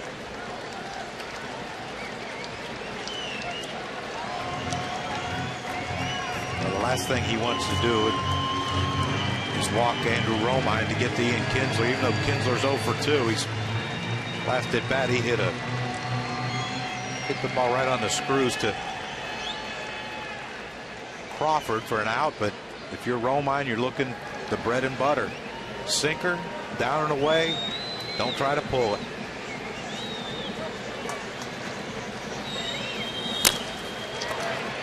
And it's a 2-hopper out to second on a sinker, and that'll end the inning as the Tigers leave 2 men on in scoring position against Hudson, and as a result still lead by 3 now at the end of 4.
2-0 lead on the Giants. We go to the top of the 5th. Between innings, our Buster Olney with Tigers manager Brad Ausmus. Brad, after a streak of 26 games in which Miguel Cabrera didn't hit a home run, he's got 5 in the last 7 games. What's been different in your eyes? You know, the one thing I noticed that's different is he's really staying on the off-speed pitches. The off-speed pitches in the zone, he might have been a little bit ahead of. I don't know if that was because of the ankle or not, but he's staying back a little bit longer. He's able to stay through it and drive it. Kyle Lobstein, 4 scoreless innings. What's he doing well in your eyes? Well, for him, it's about changing speeds and throwing strikes. He has to keep Monas in. For the most part, he eats up the outside part of the plate, and he just goes changeup, fastball, mixing a breaking ball, and just pushes and pulls with it. Brad, thanks. And he has done an outstanding job here in just his 3rd major league start. 23 years of age. Originally a second-round pick by Tampa Bay back in 2008. He was drafted in the Rule 5 draft a couple of years ago by the Mets, but the Tigers then made a deal to get him. It was the Tigers telling the Mets, you pick him in this spot and then we'll give you we'll give you XYZ to get him, and they got Lobstein. And you know, do you think this guy ever thought a month or 2 ago he'd be up here making starts for this team? The rotation looked like the best and deepest in all of baseball, but the Sanchez injury has opened things up, and Lobstein is pitching some very important innings and pitching very well for the Tigers here. Now in 3 starts. Yeah, he's very much a contrast from the other starting pitchers that they do have. He's not a big power guy like Verlander, like Scherzer, like Sanchez when he's healthy, and of course David Price. He's the comfortable offer. Remarkably, there's been a lot of offers against him. Joaquin Arias leading off the inning for the Giants. Gets jammed and pops it up foul, back out of play. Well, Sanchez with a sore shoulder. He hasn't officially been shut down. The Tigers are still hoping they could get him back, but obviously just 3 weeks left in the season. Max Scherzer's had a very good season. Rick Porcello's had a very good season, although he was roughed up in his start on Friday night. David Price has had some very good moments for the Tigers, but overall has not pitched as well as they would have hoped for when they got him, including that start where he gave up 9 consecutive hits to the Yankees. And then Justin Verlander not having a typical Verlander season. He's got an ERA of 4.80. Yeah, it's remarkable that, I mean, when you look at that right there, you think, okay, how are they still in this? But they are, because of course they have a great offense, and of course Scherzer has established himself as the ace of the staff. And you know, in the first half of the season, Rick Porcello was one of the best pitchers in the American League, and he still has 15 wins. You'll see Porcello facing James Shields when the Royals are here Wednesday night on ESPN. Verlander will start the first game of the series tomorrow against Kansas City. The Tigers' rotation is 9th out of 15 teams in the American League in collective ERA on the season. That, you know, given the names and the credentials that these pitchers bring, that's a shock. You would expect the Tigers' rotation on the year to be 1st, 2nd, 3rd, somewhere like that. They are 9th out of 15. Well, and yet Kyle Lobstein's teaching everyone here how to pitch, and that's first pitch strikes, and he's commanding both sides of the plate. Fastball in, fastball away. When he thinks he has to throw a breaking ball, strike 1, he throws a breaking ball, and then this at bat to Angel Pagano. First pitch changeup, Pagano's out in front, he hits off the end of the bat, pops it up to the infield, and that's the way Kyle Lobstein has to pitch. He has to pitch ahead, and he has. 15 first pitch strikes out of the 16 batters he's faced. Remarkable. Misses on the first pitch there to Gregor Blanco, who struck out his first time up. Get someone warmed up. See, the pitch count's a very efficient one here in the 5th inning, unlike Hudson, who's had to battle and has had some long innings. Lobstein's been very efficient. Check swing there by Blanco.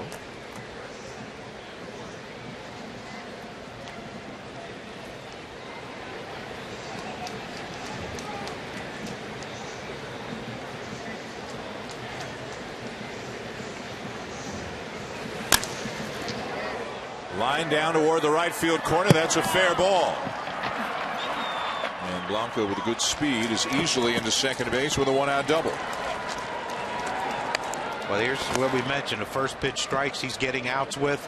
And now he gets behind Gregor Blanco 2-0. He has to throw something in the strike zone, and he's not overpowering. Here's the 2-0 pitch. You see Aviles is setting down and away. 89-mile-an-hour fastball, not enough to get in someone's kitchen on a regular basis. Blanco, of course, 2-0. You're looking for something to spin on, and he does. And now the Giants have a little something going right now.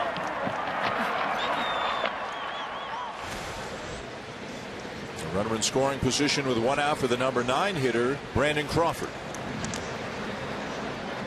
Crawford struck out in his first at bat.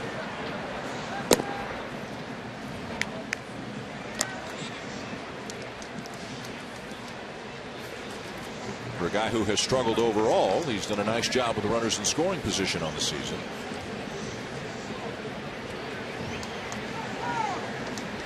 This has been one of the keys recently for the Giants as a whole, especially in the last 8 games coming into this one, when they have scored 67 runs, 8.4 runs per game.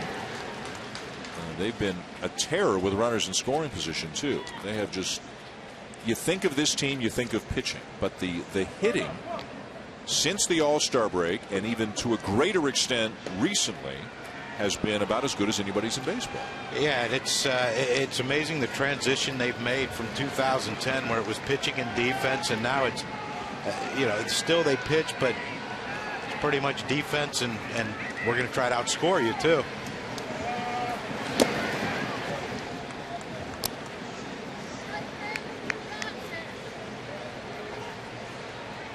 Since the All-Star break, the most runs per game in the National League, the highest batting average in the National League. Playing half their games in another notorious pitcher's park. But because of that offense, among other things, they're keeping touch with the Dodgers. And they've got a couple of series left with the Dodgers between now and the end of the season, including one next weekend in San Francisco. At the moment, the Giants 2.5 back after the Dodgers won earlier today, defeating Arizona 7-2. I wonder if Hunter Pence sleeps. He has so much energy. Line him up, let him go. He's played all but 5 innings this year, and in every full season of his career, Crucky, other than the rookie season when he came up midway through the year, he's played at least 154 games every season. And he's the current Major League Iron Man, both in terms of starts and games played. What, 2,300 away from Cal? Yeah, he's got a ways to go. Let's check back with him in a few years on that. Yeah, we won't be here for that one. By the way, in the Dodger game, that 7-2 win, Adrian Gonzalez hit 2 3-run homers for the Dodgers, and Zach Greinke picked up win number 14. Roller to the right side, good range to his left by Kinsler to get Crawford 2 down, Blanco to third.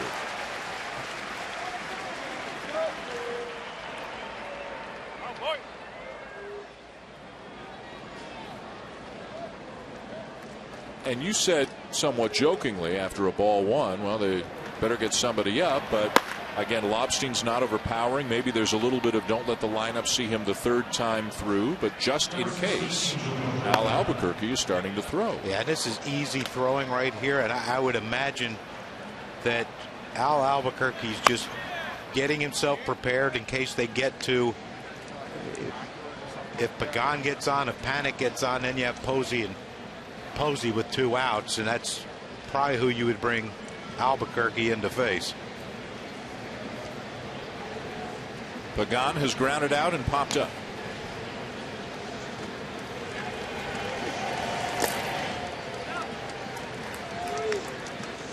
Yeah, the Tigers are at a point right now in the season where they can't worry about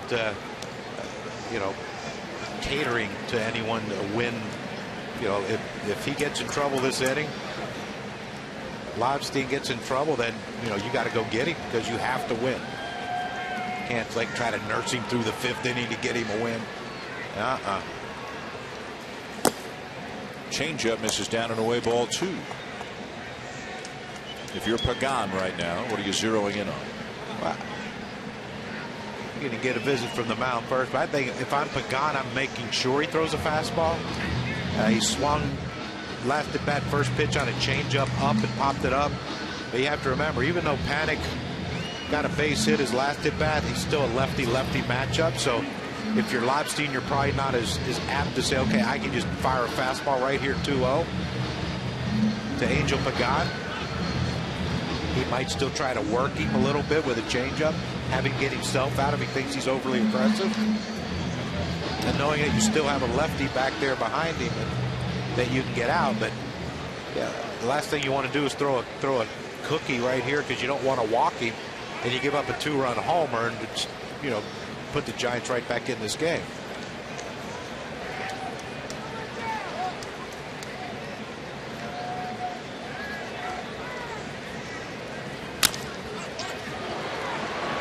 Up the middle, and Kinsler won't have a play. It'll be an infield hit and an RBI for Pagan as the Giants are on the board, now trailing 3-1.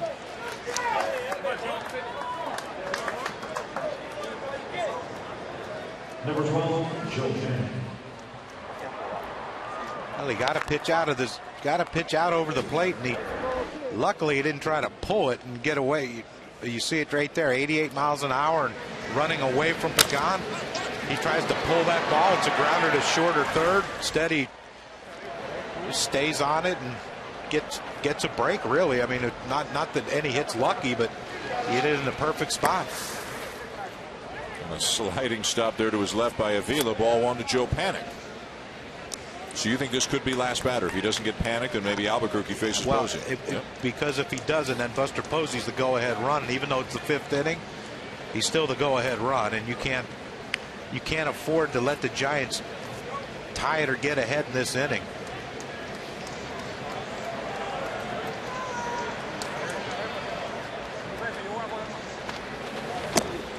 Missed again. And Albuquerque thrown a little bit harder than when we last checked in with him. Yeah, he knows what the deal is. They've told him, they've called down there, and there's Mick Billmeyer that standing behind him, who's a piece of work. But they called down there and said, Mick, he's Posey's. You get him up for Posey. Get him easy. If they get a couple guys on, get him going.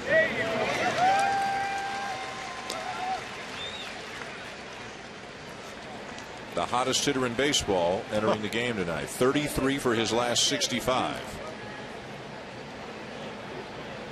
And already 0 for 1 in this one. Albuquerque ready. I'd like to have that job. Bullpen coach? No. Albuquerque. Albuquerque. You get a call get ready for Posey? Yeah, get ready for Posey, because if he comes up this inning, they have a chance to tie or go ahead. And he's the hottest hitter on the planet.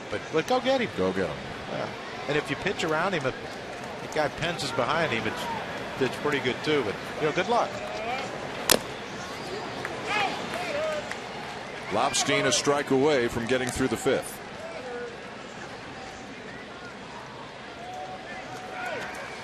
Two. Here comes that sweeping slider. Hope to get Panik to chase. At least that's my call.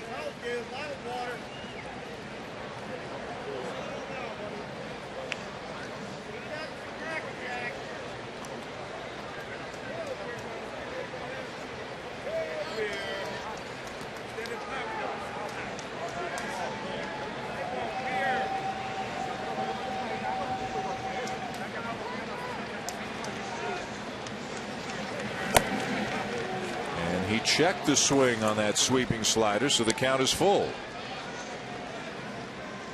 Could go right back to it again, right? He could, but the ego of a pitcher of saying, I know that if I don't get him out, I'm coming out of this game and I won't get a win with a 3-1 lead.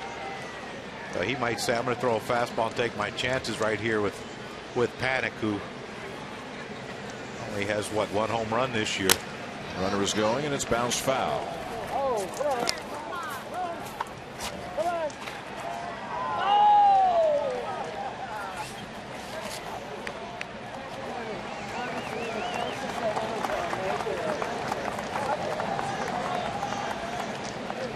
So they'll do it all over again. Pagan will be on the move. He's driven in a run this inning. 27th pitch of the inning. About to be thrown by Kyle Lobstein. Will it be his last pitch of the night? And a ground ball down to first. Jammed him with a fastball. Gets the ground out. Gets the third out. And gets through 5 with the lead intact. 3-1 Tigers. We'll see Miguel Cabrera hitting in the bottom half. I got my mind made up and I can't let go. I'm killing every second till it saves my soul. Woo.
Back in Detroit, Sunday Night Baseball on ESPN. The Tigers lead the Giants 3-1. We go to the bottom of the 5th inning.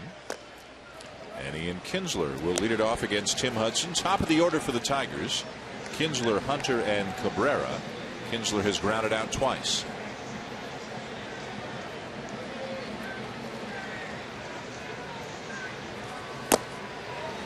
Just missed, and it's ball 2. You can see both Posey and Hudson wanted that one. Some hesitation in both of them, waiting for the strike call that wasn't coming.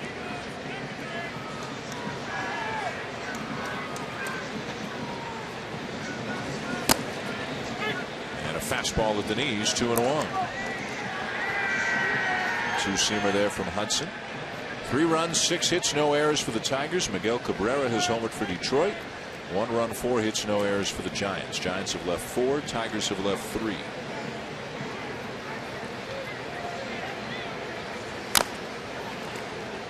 Two.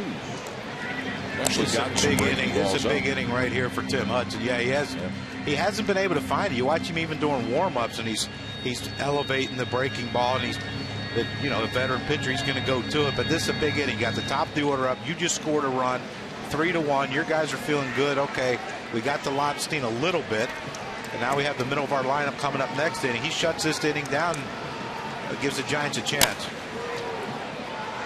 A high fly ball to shallow center field. And way in to make the catch. Pagan, 1 down. Let's go down to Buster Olney. Guys, you saw that 4th inning, a really tense half inning for Tim Hudson and also for his wife, Kim, who was watching as he had a couple runners on base and managed to get out of it. And she tweeted out, "Baseball takes years off my life. That is all." Tough sitting there at home watching your husband from afar. I don't have a husband.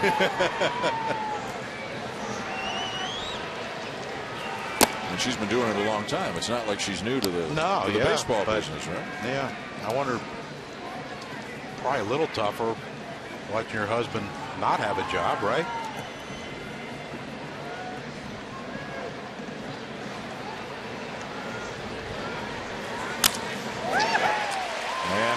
to center field. A base hit for Torrey Hunter, who's 3 for 3.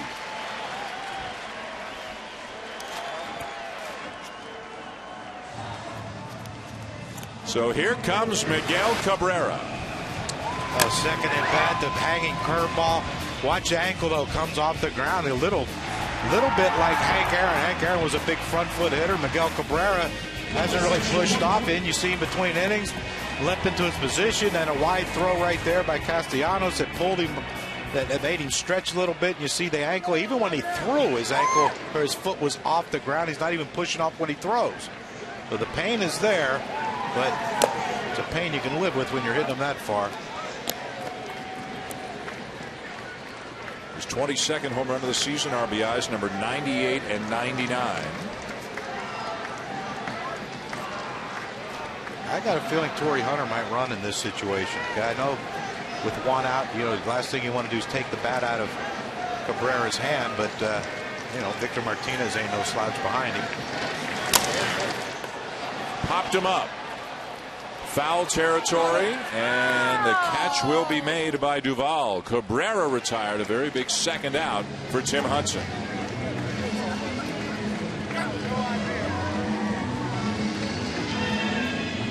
Well, a huge out by Tim Hudson, but this is that heavy sinker that just goes down just out of the strike zone.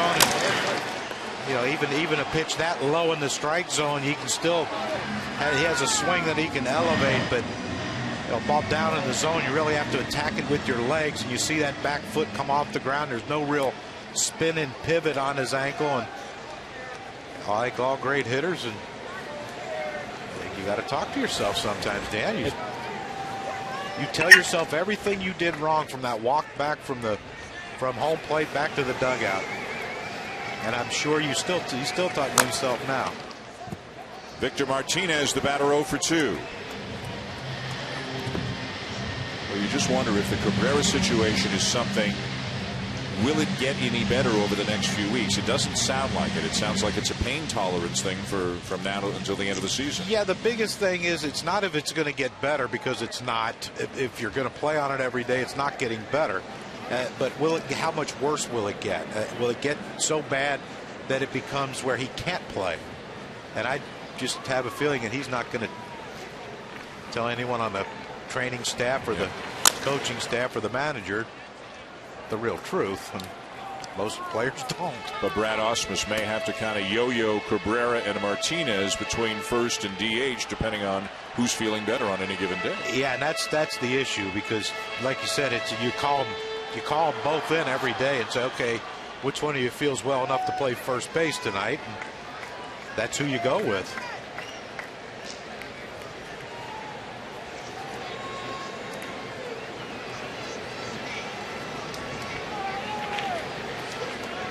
Tigers have stolen 3 bases already in the game. Hunter's at first. 2 down. The 0-2 to Victor Martinez. High with a fastball, ball 1.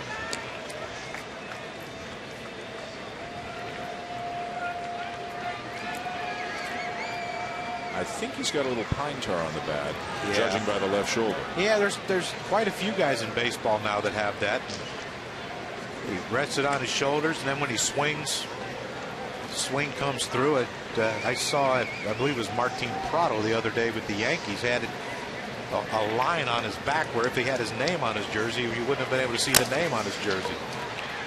Chopper for Crawford, the shortstop, playing on the other side of the bag on the shift to retire Martinez and end the inning. Tigers up by 2 here in Detroit.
Giants 3-1 as we go to the top of the 6th inning.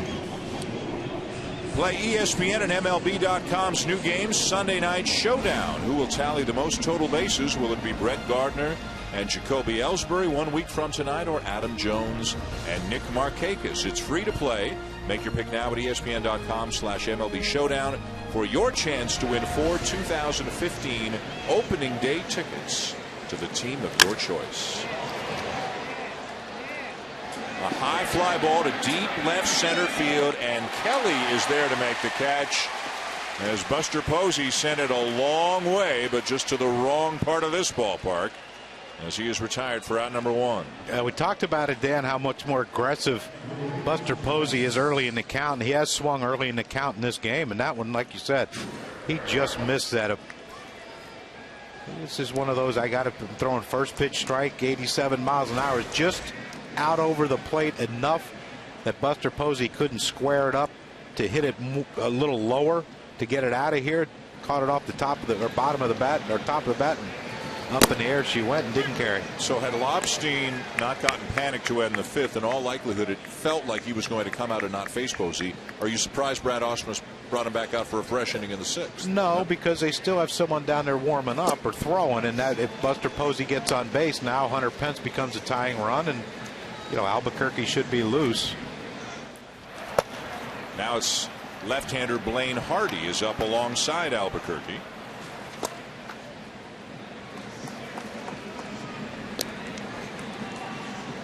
Pence is 0 for 2 on a couple of groundouts. Remember, he's on an 18-game hitting streak entering tonight.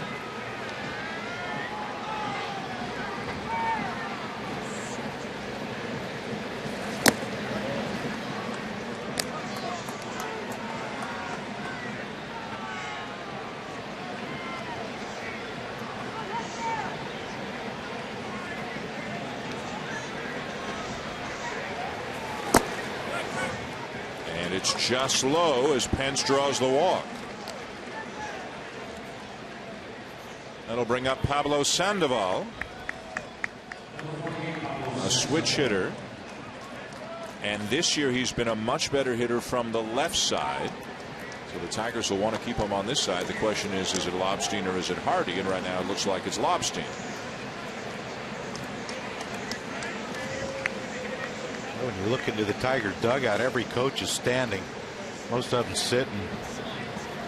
They know what this game means. Knowing the Kansas City one, they know that they don't want to fall another game back from them. So you got to keep pace. And Lobstein hasn't earned the confidence in the coaching staff and of course manager Brad Ausmus either to keep him out in a game like this, thinking, okay, he'll work his way out of whatever little jam he's in right here with the runner on first and only 1 out. First major league start August 28th against the Yankees. 6 innings, 2 runs, 1 earned, 83 pitches. Last start against Cleveland on Tuesday, 5 1/3, 2 earned runs, 10 strikeouts, 101 pitches.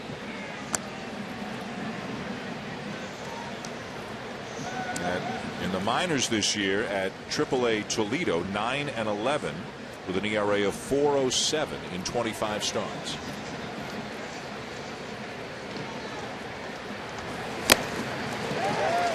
And Sandoval, who's a very, very aggressive hitter, swung at a borderline 2-0 pitch. Yeah, that's one right there that you might want to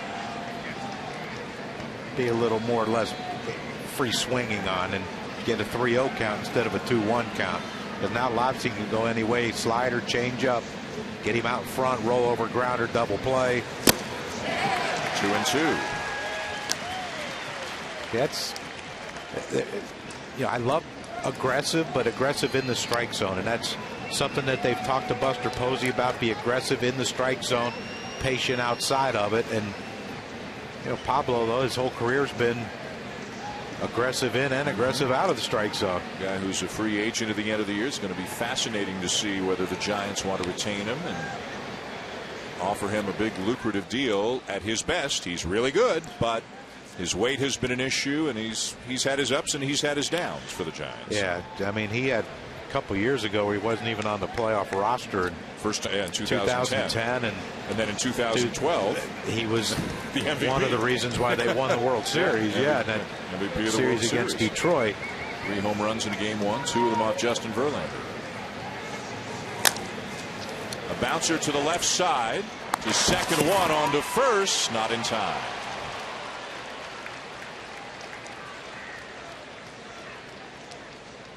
So 2 outs after the fielder's choice by the Panda. And here's the situation he got himself. Brad Osmus is coming out to make a pitching change. I guess he figured that was enough. So 5 2/3 for Lobstein, and he will leave with the lead. Al Albuquerque is going to make his way into the game for Detroit. The 3rd major league start for Lobstein is a good one, and he'll get an appreciative round of applause here at Comerica.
Tigers lead the Giants. Non-stop action, heart-pounding excitement, historic performances.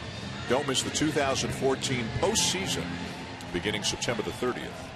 Follow every Major League Baseball game with MLB.com at bat for your mobile device. Get scores, stats, highlights, live audio, and more. Text at bat to 31826 or visit MLB.com for details. The new pitcher is Al Albuquerque.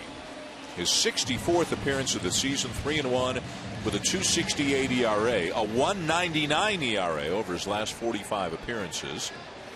And pinch hitting for Adam Duvall is the left-handed batter, Travis Ishikawa, for the Giants.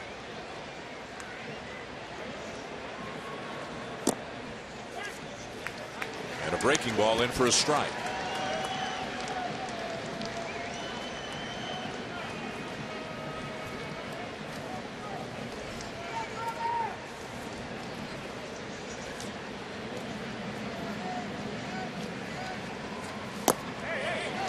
Quickly 0-2. Well, it makes the manager look very smart when you bring in a guy out of the bullpen and Al Albuquerque and he quickly jumps up 0-2 on a pinch hitter.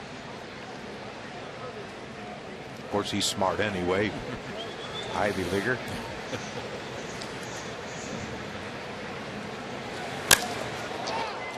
To center field, deep, but playable for Kelly. And that'll end the inning. To the bottom of the 6th, still 3-1 Tigers.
ESPN, presented by Taco Bell. Comerica Park, downtown Detroit. Tigers 3, Giants 1. And Ishikawa will stay in the game to play first base after pinch hitting for Duvall.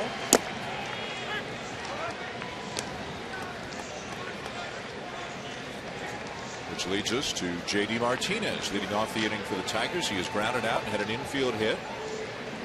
All 3 runs off Tim Hudson, scored in the 3rd. An RBI single for Torrey Hunter and a 2-run homer for Miguel Cabrera.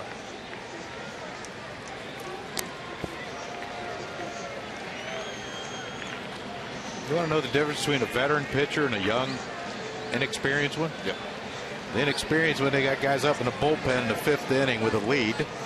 And the veteran guy who's given up 3 runs in 5 innings, they ain't even thought about calling down there yet. He's earned some trust, huh? Yes, that's what it is. But I tell you what, he keeps hanging that breaking ball like he did to Cabrera, and that one right there that J.D. Martinez didn't swing at. That's a pitch he hasn't commanded all night, that slow breaking ball.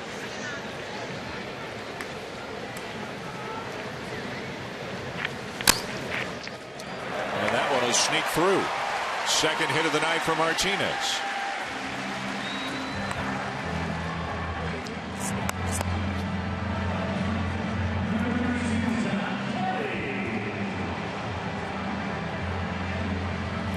And just as you say that he's earned the right, just now the bullpen is going to start getting loose. Right-hander George Cantos and left-hander Javier Lopez. And this is a situation where, you know, the sinker ball's great to get a double play, but like he said, it's stealing bases. And J.D. Martinez last time on first base stole on the first pitch. Hudson has gotten 1 double play already tonight. That was off the bat of Cabrera back in the 1st. Kelly, the center fielder, has singled and stolen a base and also walked. So he's at 96 now, and it's been a while since he went over 100. Back to the last start of July the 29th. He is pitching with an extra day's rest coming into this start.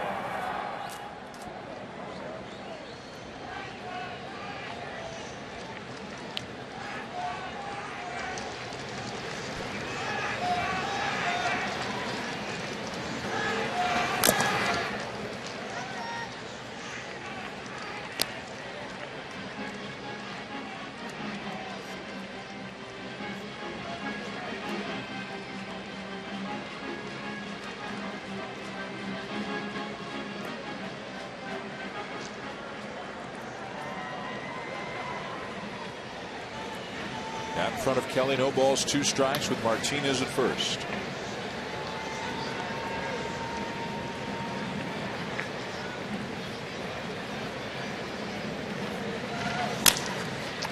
And a bouncer to second. There's 1 and 2. The Giants turn a 4-6-3 double play.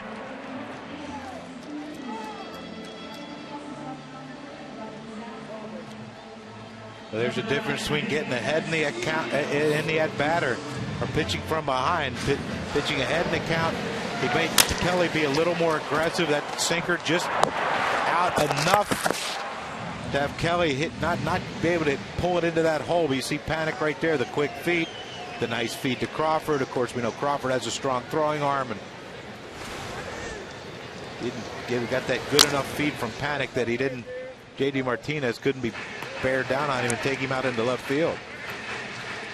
And with all the sinkers he throws and all the ground balls that he gets, you would imagine he gets a fair number of double plays, and he's up to 17 now on the season.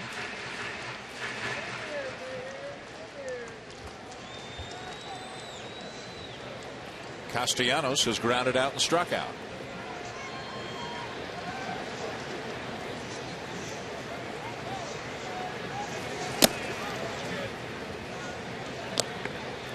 Of the 17 outs recorded tonight by Hudson, 11 of them have come on the ground.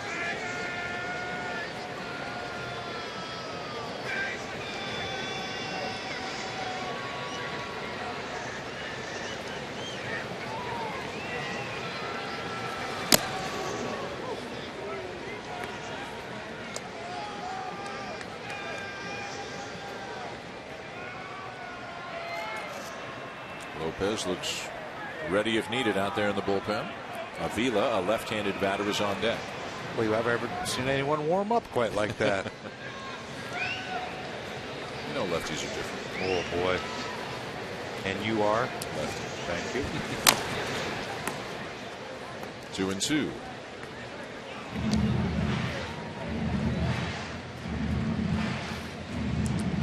Madison Bumgarner, Ryan Vogelsong, two other members of the San Francisco rotation. Jake Peavy talked about him when we had him on a little bit earlier, that Bumgarner doesn't get enough credit for the kind of season that he had. If it weren't for Kershaw, Bumgarner would be getting a whole lot more credit because he has had a sensational year.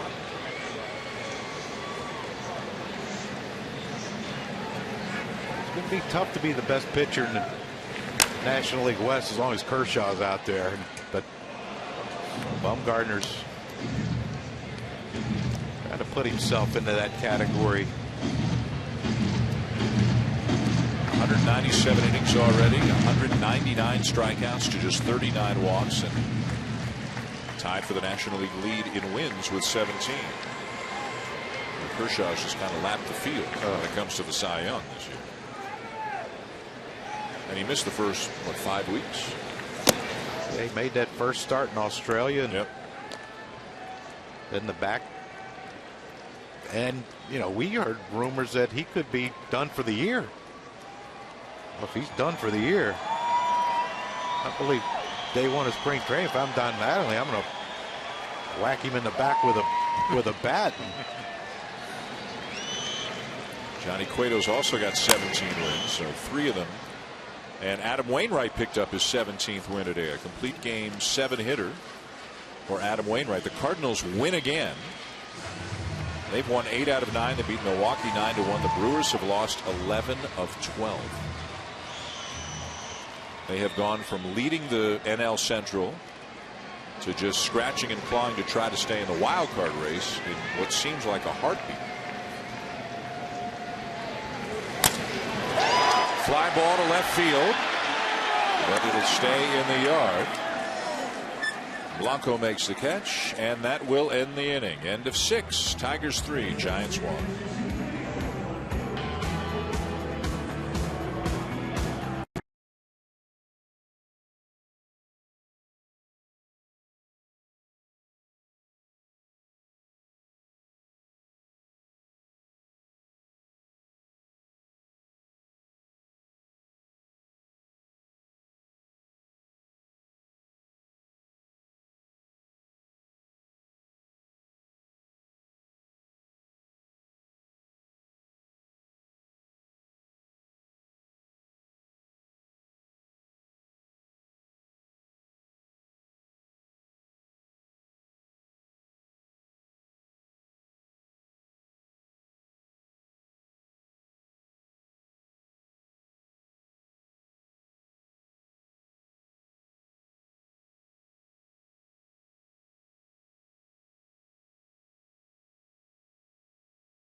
Presented by Taco Bell is brought to you by Nissan, innovation that excites.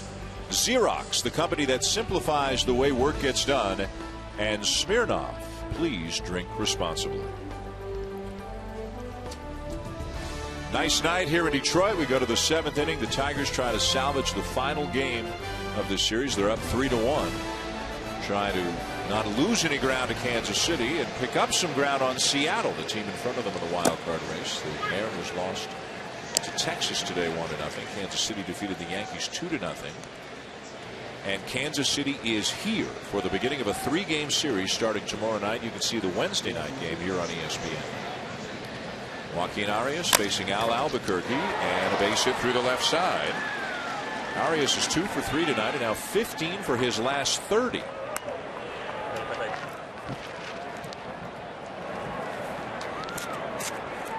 Coverage of the WNBA Finals continues Tuesday on ESPN at 9. Elena Delle Donne and the Chicago Sky take the court against Brittany Griner and the Phoenix Mercury in Game 2. The WNBA Finals 2014, presented by Boost Mobile, Tuesday at 9 on ESPN. That was good. Love women's basketball. Good. You love the WNBA. You know Elena Delle Donne. I know Elena, right. yeah. And she's playing hurt right She's now. got a bad back. Yeah, she only played 10 minutes today. Actually, the clinching game to get into the finals, she only played like 3 or 4 minutes and set out the rest of the game, I believe.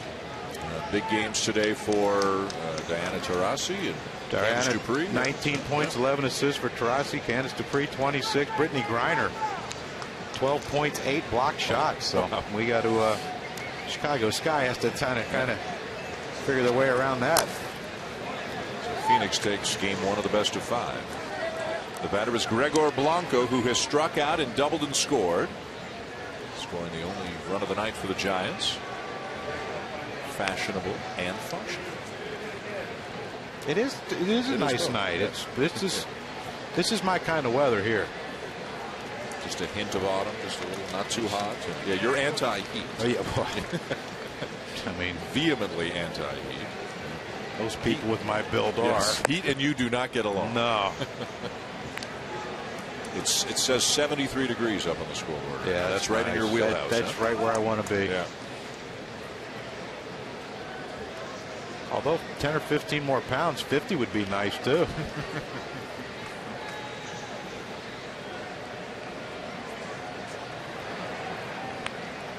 Albuquerque on the mound for the Tigers. The Tiger bullpen has been better in the second half of the season than it was in the first half, but overall it has been a weakness of this team. I think the feeling on this team going into the year was the rotation's going to be great, and will the bullpen be good enough? The rotation has not been great. It's been okay, and the bullpen has not been good, as you can see. Joe Nathan's had his troubles as the closer. Again, he's been better in the second half than the first, but still has not had a typical Joe Nathan kind of season. Runner is going, and it's pulled foul. Behind Nathan, you've got Albuquerque, you've got Jabba Chamberlain, you've got Phil Cope, the veteran left-hander. I mean, you've got some guys who have been there and done that. They're also hoping to get somebody back fairly soon to help bolster that bullpen, Buster. Exactly right, and that's Joaquin Soria, who they acquired from the Texas Rangers before the deadline, but he went out on August 9th with an oblique injury. He's expected to throw a simulated game on Monday, and he could pitch this week if tomorrow goes okay. And that would be a great addition if he's healthy. Well, it's a huge addition because now that takes care of the 8th inning. And you can mix in, you know, Coke, Jabba, Al Albuquerque in the 6th and 7th innings and turn it over to whoever. You know, I would imagine they're going to keep Joe Nathan as closer, so Soria would be the 8th inning guy, or vice versa, whichever way Brad Ausmus decides to go. But you talk about lengthening the lineup. You know, they can lengthen their bullpen with when Joaquin Soria comes back. So let me ask you this big picture. Here are the Tigers, 77 and 65, 2.5 back of Kansas City. Has this been a disappointing season? Yes. Okay. And you want to think about that for a second? No. What has gone wrong, and is there time for them, as the runner goes and is fouled off again, is there time for them to fix what's wrong and be the team that a lot of people thought they would be? Well, the problems they have to fix are Justin Verlander. They have to fix him, and can that be fixed this year? And is Anibal Sanchez coming back? Right. You know, yes. If they go into the postseason, they play a wild card. If they can set up for Scherzer, you got to like your chances. Scherzer against whoever, well, King Felix or whoever, but you know, you like your chances with Scherzer. But then what happens in a 5-game series if you only get Scherzer once? Price has not been good in the postseason in his career. It doesn't say he won't be this year if they get in, but you know, you got Price in game 1. If he struggles, then what?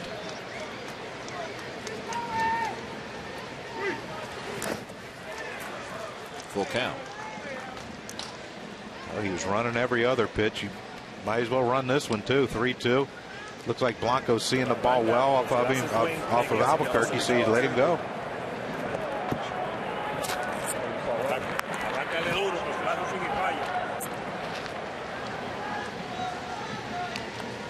The risk here you're taking is if Blanco lines out, you got a double play. If Arias takes off.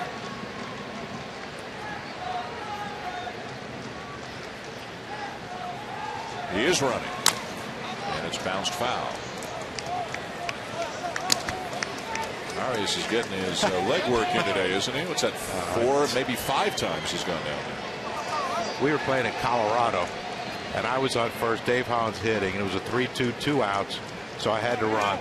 And after about 4 or 5 foul balls in that thin air, I came back. Mel Roberts says, "Crookie, 3-2, 2 outs, you're running." I'm like, "No, not this time. I'm staying right here." But you have to. It's 3-2 and 2 outs. I said, "There's no rule." And he hit one in the gap. I had to try to score. I thought, did you? Well,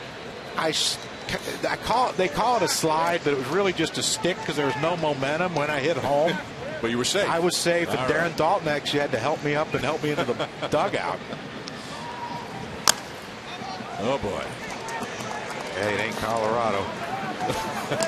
He wants to just stay there. Yeah. Yeah, this is when you hope, like the manager, pitching coach comes out and talks to the pitcher. Or, you know, you can feign a hamstring and have the trainer come out and give you a look. I think Cabrera feels sorry for him. Yeah, I don't Chat think him up so. a little bit. I think they're laughing.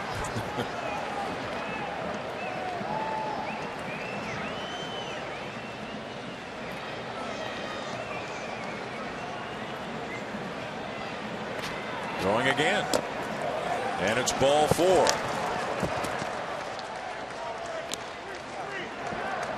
So first and second with nobody out.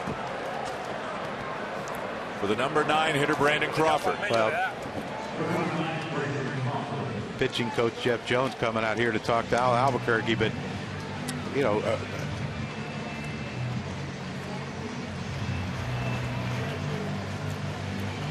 now earlier today when we were talking to Brad Osmus in our meeting, he left quite quickly, which I blamed you for, but then I realized they had to come out on the field.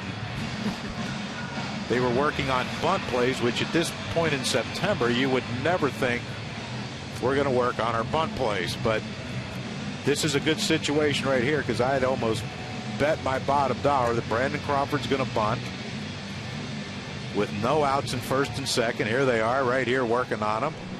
I mean, that's what you want with your first baseman with a bad ankle. Let's work on bunt plays. But you know, this is a situation where normally you'd want the third baseman to field it, but with the bad ankle of Miguel Cabrera, you might want to. You have options now. Bunt it to third hard, so because Castellanos has to come in and field, or bunt it to Cabrera. Unbelievable. Tim Flannery, the third base coach, relaying the signs. Crawford did not show bunt on the first pitch.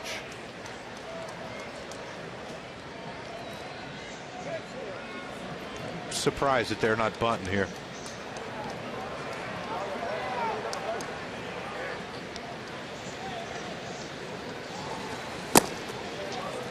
Meanwhile, Albuquerque can't find the strike zone. This might be a situation where they don't want to turn him around to bunt to make him throw a strike. Sometimes if you turn around to bunt, you see a lot of guys, they bunt at bad pitches.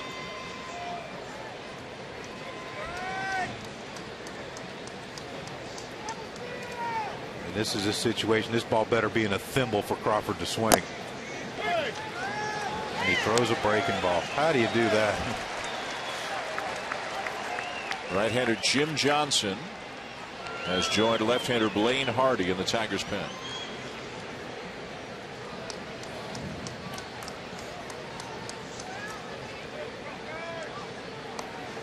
The Giants are threatening. 2 on, nobody out, down by 2 in the top of the 7th. Big swing and a miss, and another slider. 2-2.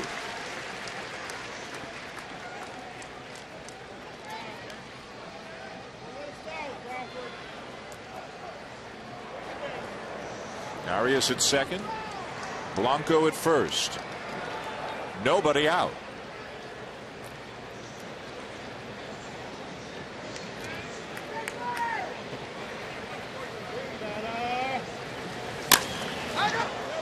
And a fly ball to center field. Kelly setting up. Arias tagging. He's headed for third. The throw will come into second. And the end result is runners on the corners with 1 out.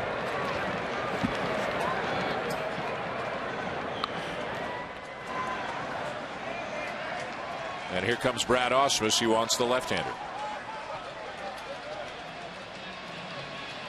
So Hardy will come in. The top of the order is coming up for the Giants as they threaten here in the 7th.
First and third, 1 out for the Giants.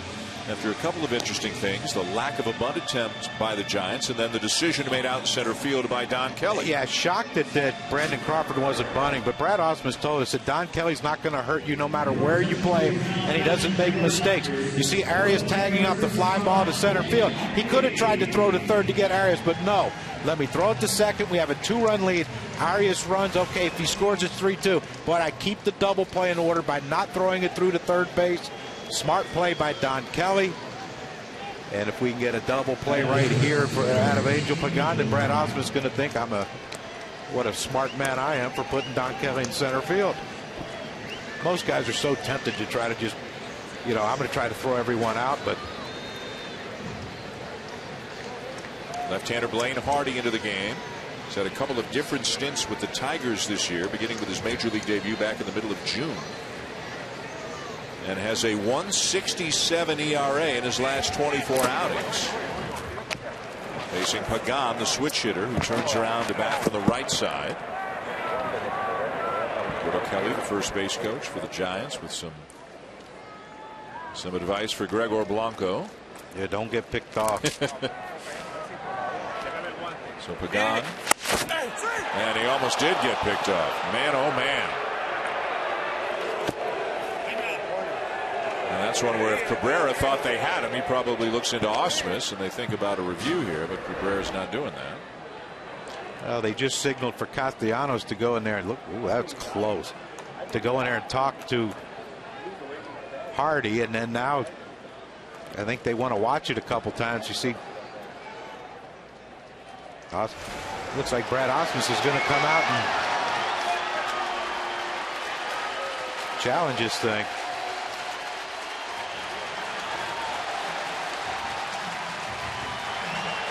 And the crowd with a big reaction, applauding the fact that they're going to challenge it.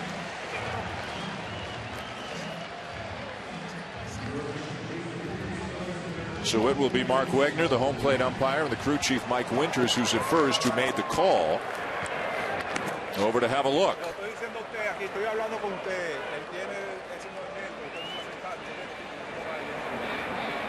And the crowd is looking at it on the video scoreboard here in Detroit. That view we have right there, you can't see it because of the foot of Miguel Cabrera, whether Blanco fingers are on the base or not. I don't know that there's enough to overturn this. I mean, he doesn't tag him until there. It's pretty close. I tell you what, though, it looks like his hand is coming up and it's not on the base. Watch how it's hard to see there, but it looked like his right hand, his fingers were going up when Cabrera was tagging him on the forearm.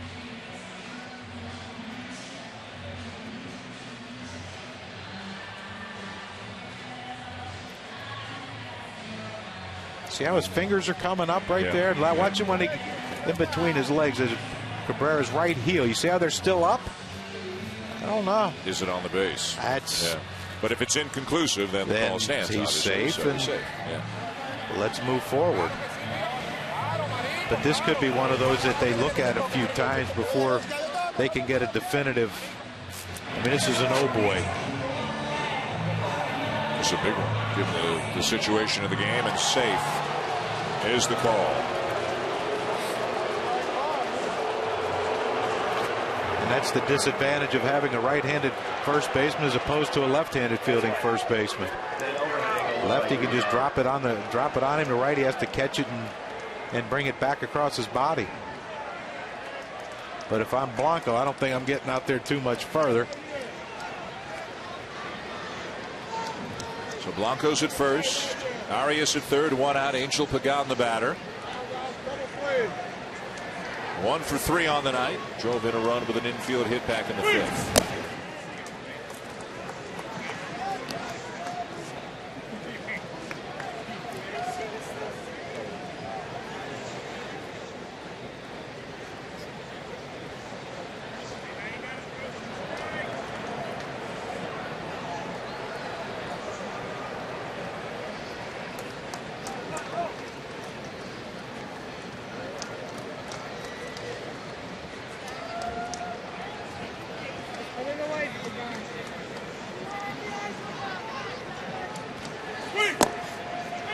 There with a strike, 1-1.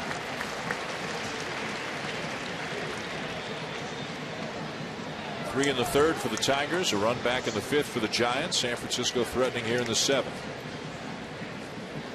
I think if you're the Giants, you got to feel good if you could put one across right here, make it a 3-2 game. Even if you don't score any more in the 7th, the way that, even though like you said, the Tigers bullpen has been better in the second half, it still hasn't been fantastic. I feel good about maybe scoring a run or two off that bullpen coming 8th and 9th. Runs inside, ball 2. If it gets to Posey, who's 2 batters away, you got to believe it's going to be Jim Johnson, the right-hander who's up in the pen, the former closer for the Orioles, who went out to Oakland and just had a dismal time, wound up with Detroit eventually, and just has not been able to get that. You talk about a turbo sinker. This guy was good, but has not been able to really find that. Up front,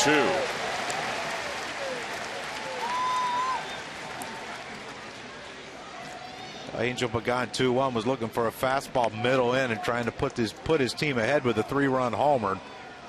Instead, Blaine Hardy threw him that changeup and saw Pagan how far out in front of him he was. And now here's where the veteran dials it back in and thinks, all right, now I got to try up the middle and the other way.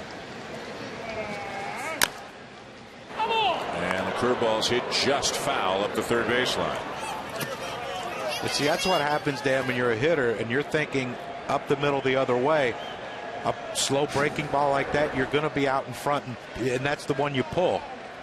I guarantee if that was a fastball in, that you see goes right past Arias, and definitely a foul ball. But if that was a fastball in, might break his bat.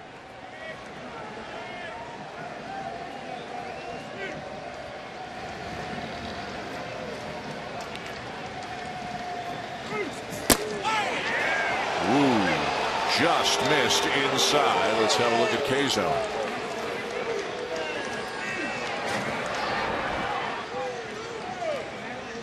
and it's inside. Well, the old veteran wouldn't let that one pass. The strikeout looking with first and third. This is where Hardy could go change up, down and away, or away. Now that he's already established in with the breaking ball and in with the fastball. Any chance Blanco's running? Well, if he is, he better hope that Pagan doesn't strike out because he can't get a good jump. Yeah. You're not trying to steal the base. You're doing this to stay out of a double play. But I think, yes, he's going to run. I think that's Bruce Bochy and the aggressive style. Not going, and Pagan lifts it in the air to shallow right field. In comes Torrey Hunter to make the catch. And the throw will be cut. It was too shallow for Arias to risk it. 2 down.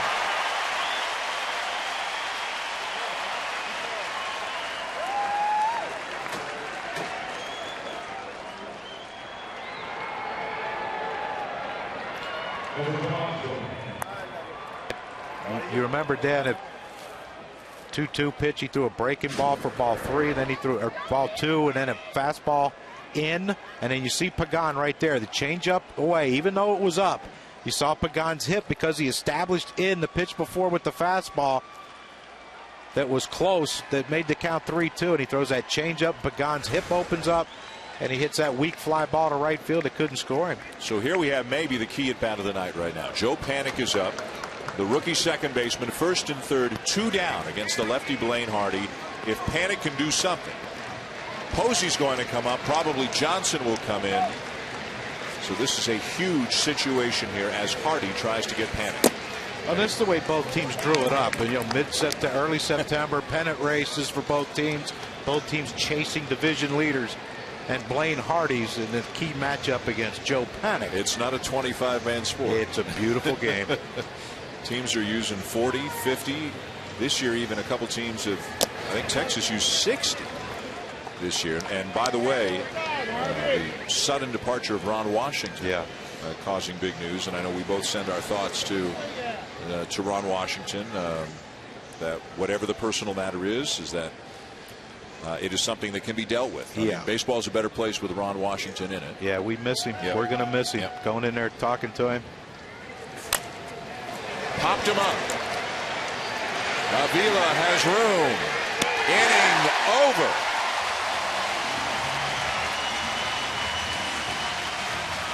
What a job by Hardy, getting 2 huge outs in the 7th inning.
Ignore the scoreboard. Forget about the standings. You can only do one.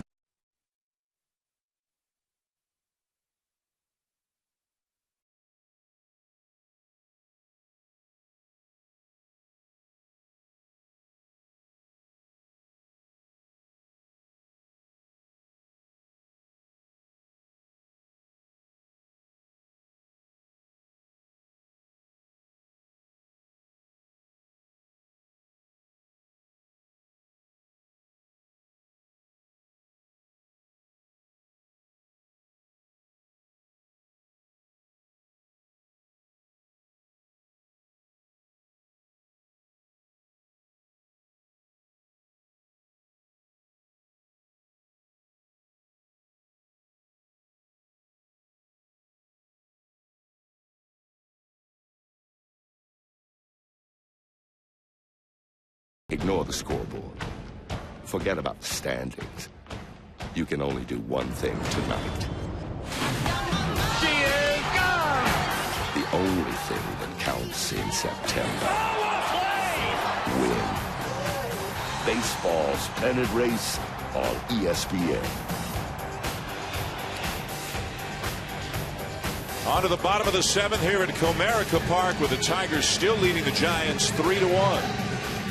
In this all-important game, which affects so many different races, let's take a look around baseball at some of the bigger stories from the last couple of days. Derek Jeter was honored today at Yankee Stadium. Of course, he's still got some home games to go, but they chose today as the day to honor him. All kinds of former Yankees teammates of his coming back in his honor. Nelson Cruz on monster day. 2 home runs, 7 RBIs in a 7-5 win over Tampa Bay. The A's lost again. They have lost 18 out of 26. Never mind keeping touch with the Angels. Are their playoff chances in jeopardy? Seattle lost as well, but Detroit is the next team trying to close the gap. And St. Louis won again today. They beat Milwaukee 9-1. So St. Louis, they're 4.5 up on Pittsburgh, 5 up on Milwaukee now in the National League Central. Here's the veteran left-hander Javier Lopez to face Alex Avila to begin the bottom of the 7th.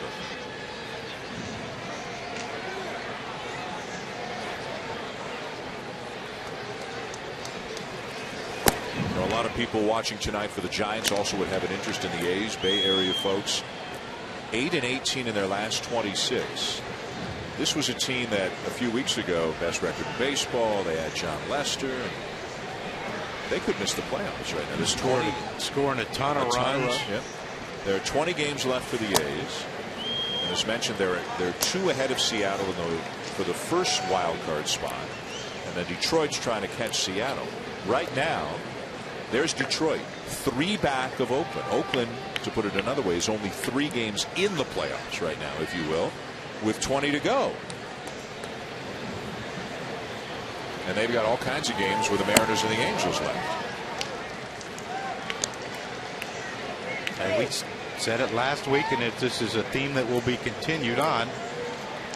I think the last team you would want to play in a wild card game, if rotations can be set, would be the Seattle Mariners. Yep. Having to face King Felix. Full count on Avila.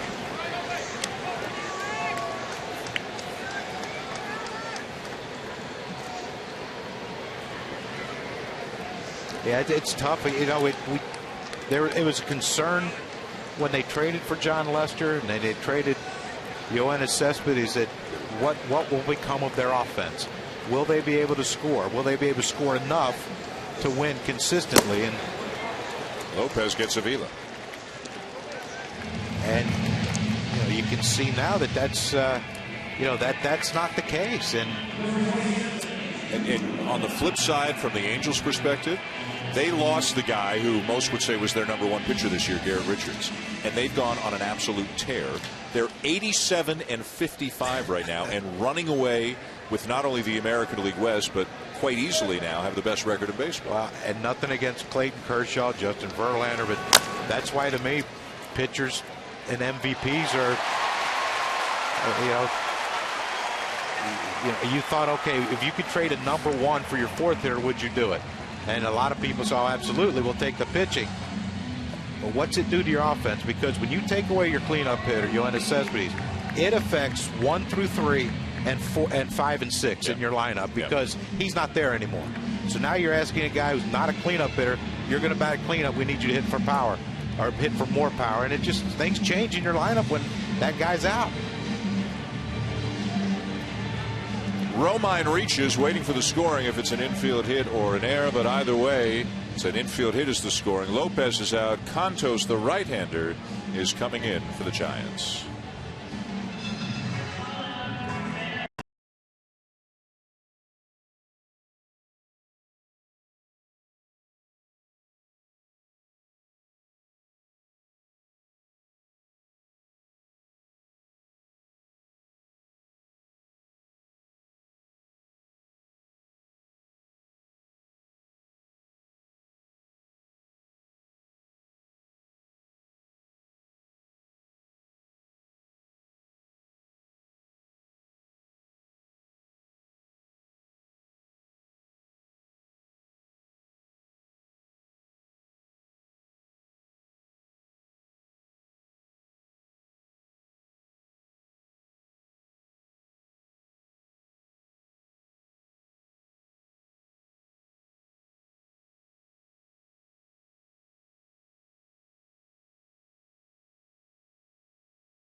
Bottom of the 7th, non-stop action, heart-pounding excitement, historic performances. Don't miss the 2014 postseason beginning September 30th. Follow every Major League Baseball game with MLB.com at bat for your mobile device. Get scores, stats, highlights, live audio, and more. Text at bat to 31826 or visit MLB.com for details. 1 on, 1 out, bottom of the 7th. The new pitcher for the Giants, right-hander George Contos, who has split his season between AAA and the big leagues. 30 appearances at AAA. This is 19th with the Giants. What a couple of scoreless innings here on Friday night.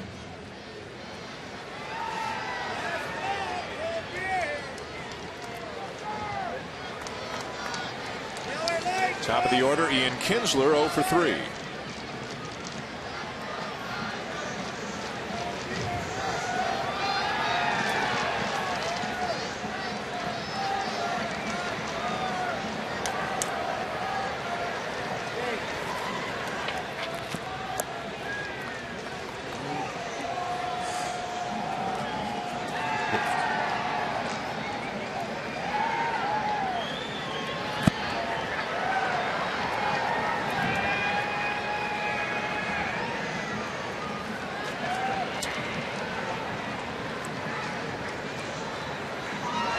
Stolen a base earlier tonight as he draws a throw.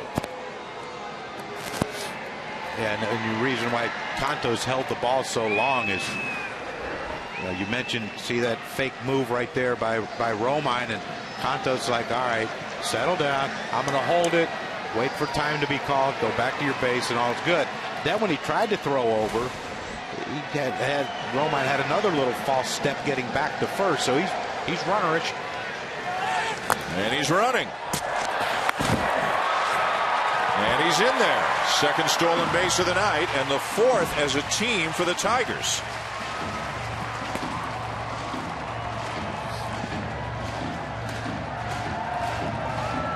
Normally when you get a fake start and then a stutter step to get back on a throw over, you would think a guy wouldn't be running, but Romine's like, the heck with it, I'm still going. And you saw this, I don't know if that's the swim move or his left hand just didn't get out there. Watch his left hand. Just kind of didn't get out there, but a little bit of a swim move. But a great jump by Romine and another tough pitch for Buster Posey to have to throw on. Another pitch down in the strike zone. Tigers just 1 for 6 tonight with runners in scoring position.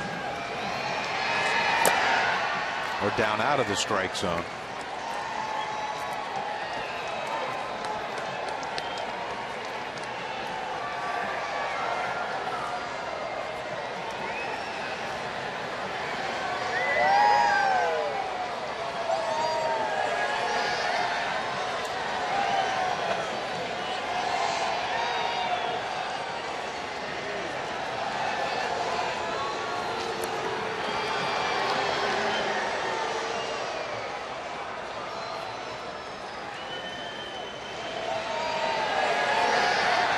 A few Giants fans here in Detroit.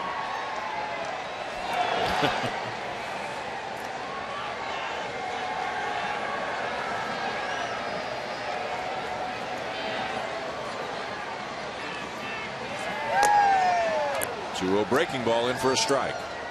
You understand that there's a reason why they put coaches boxes there. That little white half or three-quarter triangle thing over there, but apparently it doesn't mean anything, does it? Look where Dave Clark, the third base coach for the Detroit Tigers, is. And he steps back any farther, Brad Osmus could pull him in the dugout.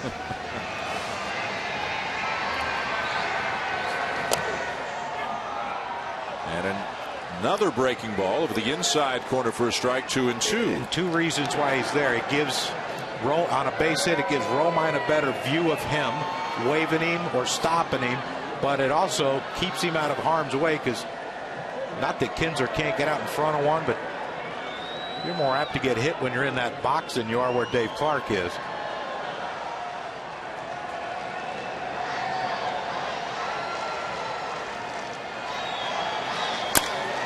Left center field. And it's getting all the way to the fence. Romine will score easily on the double by Kinsler. It's 4-1.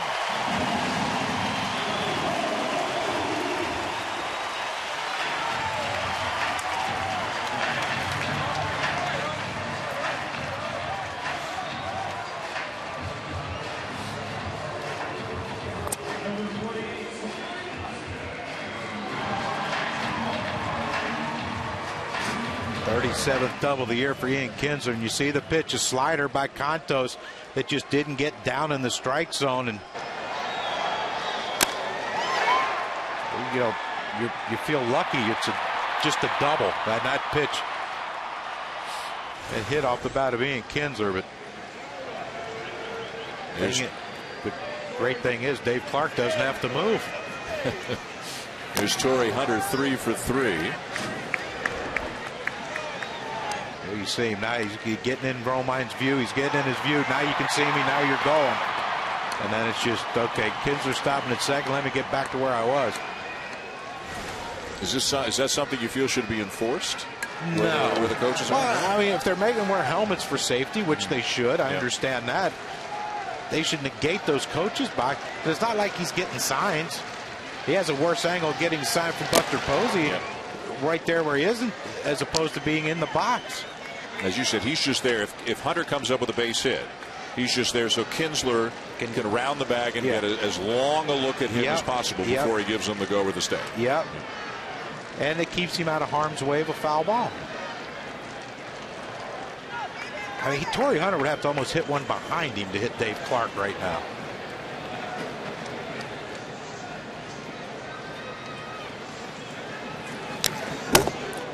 Chases a fastball up, and it's 1-2.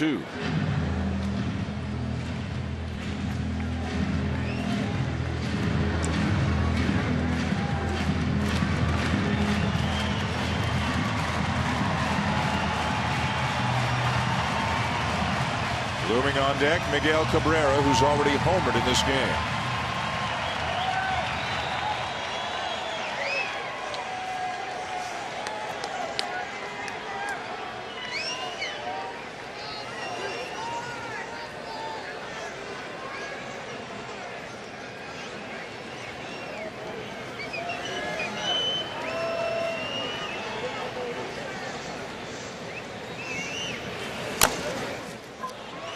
Chopper back to the mound, and the Giants will take the sure out at first. 2 down now as Kinsler comes to third.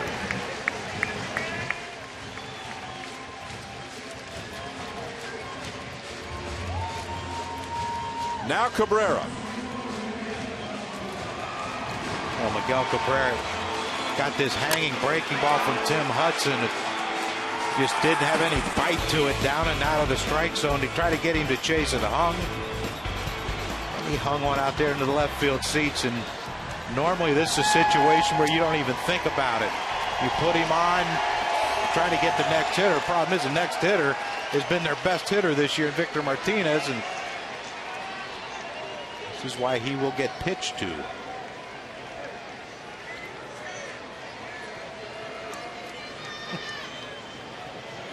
Still stressed. Ball one. You think what he was thinking right there was, boy, this is a tough situation we're in, or I wonder how many bags of seeds I've eaten in my career. Well, he's on your list of managers you'd like to play for if you were to make a comeback. Yeah, he'd Buck or Tito. Yeah. Be top 3. Couldn't go wrong with either one of the 3.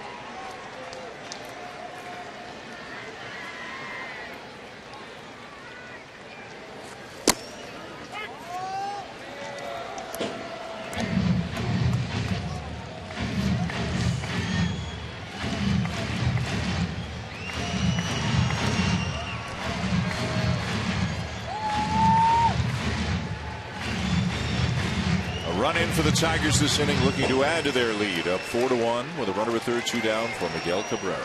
You don't see that often. A 1-0 pitch. He took a fastball down the middle.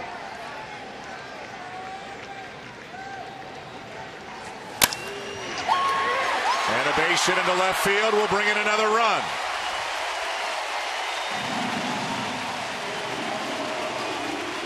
It's been one heck of a week for Miguel Cabrera, bad ankle and all.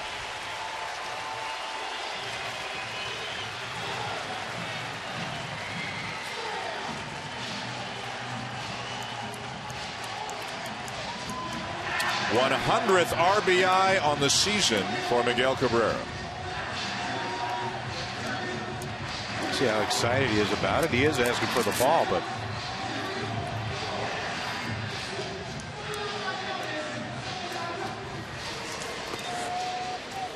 here you see right there, Contos tries to throw that fastball up and in, and that's the one right there I thought maybe he would have a pass at, but Contos again tried to come back with the fastball, running in on his hands, and when he's locked in like he is, you just don't throw strikes and hope he gets himself out. So Contos is out. Jeremy Affeldt is on his way into the game, and we'll step aside while the left-hander warms up. Tigers now up 5-1.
The park, the Tigers have added a couple of runs, now lead the Giants 5-1 in the bottom of the 7th inning. Included this inning was Miguel Cabrera's 100th RBI on the season. Picked up 98 and 99 on the home run earlier tonight. Picked up 100 on this base hit through the left side to score Ian Kinsler. And as you will see momentarily as we show you this replay, acutely aware of how many RBIs he has. I want that ball. So the ball goes out of play to commemorate another milestone for Cabrera. 100 or more RBIs, Crucky, for the 11th consecutive season. And look at the company he's keeping. How many years has he been playing? His first year was 2003. So this is his 12th. He came up middle of the season. How's kind of that? May, June-ish. Pretty much every year. Every full year he's driven in 100. And keeps great company, too. And on those lists he's starting to amass throughout his career.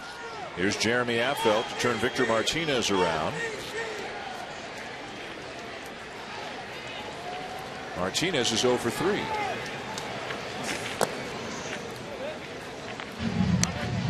For the first 2.5 months of the season, Victor Martinez's home runs were in a pretty good race with Victor Martinez's strikeouts, which is pretty impressive stuff. Yes. Now the strikeouts have taken a bit of a lead, but still he's hit 30 home runs this year, and he has struck out 39 times. He could win the batting title. He's hitting .333. He entered play today, second in the American League behind Jose Altuve of Houston. So he's second in the league in hitting. He's got 30 homers, and he's only struck out 39 times the whole season.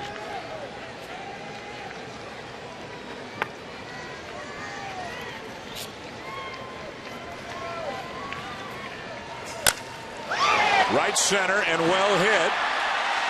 And it's getting all the way to the wall. Cabrera laboring, getting the wave around third, and is going to score. On a long RBI double, and now Cabrera noticeably limping as Martinez picks up RBI number 95, and it's 6-1.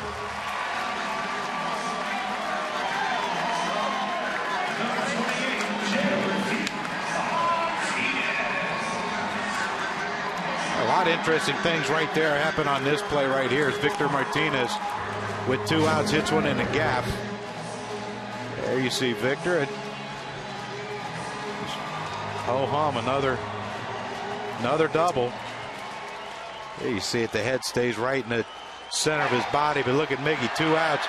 I mean, he is off to the races. And he's looking at Dave Clark thinking, okay, stop me, stop me, stop me. Oh boy, he's sending me.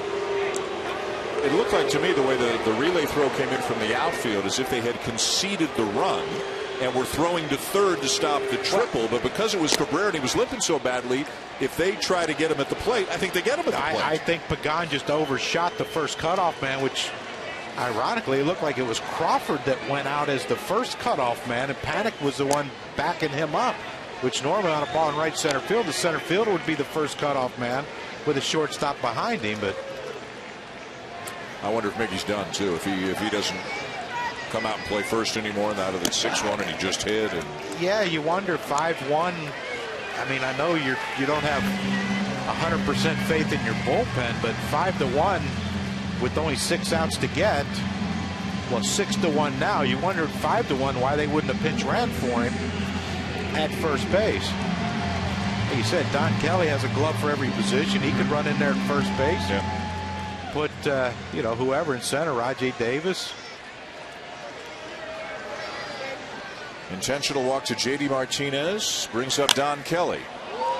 And that ball is well foul. And see, that's the one. If it's lower, could hit Dave Clark if it was a right-handed hitter, because he pulled that behind him. Clark, by the way, when Cabrera was up, different situation. There was a runner at third, and it's Cabrera, was way down the line, 25 feet past the coach's box. Now he's about 35 feet on the home plate side of the coach's box as he was earlier. Kelly tonight has singled, walked, and grounded into a double play. Well, there's not much coaching to do at third base when there's 2 outs. Runner on third and 2 outs. I'm assuming the runner would know that if he hits it, you got to run. So 3 more this inning for the Tigers. Now up 6-1. Big curveball for a strike, 1-2.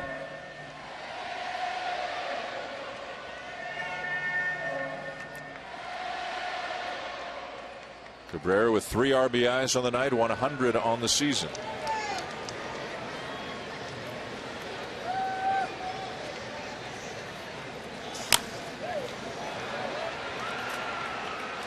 Remember, the Kansas City Royals come here to Detroit to begin a 3-game series tomorrow with the Tigers. The Tigers still have 6 games left with the Royals, just as the Giants have 6 games left with the Dodgers. And now probably checking on Cabrera, trying to get a feel for whether he wants to go back out there. You can see he's really having a lot of dialogue with the trainer. And a swing and a miss to get Kelly and end the inning. Well, the Tigers add on, scoring 3, including 1 on an RBI double by Victor Martinez, as he gets in on the fun for Detroit tonight. Although he made his buddy hobble and huff and puff around the bases, all for a good cause, though. 6-1 Detroit.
John Kruk, Buster Olney, Sunday Night Baseball on ESPN. Changes, as Krucky predicted. Don Kelly, have glove, will travel, is now at first base. Rajay Davis takes over in center. Miguel Cabrera's out of the game. Jim Johnson is the new pitcher.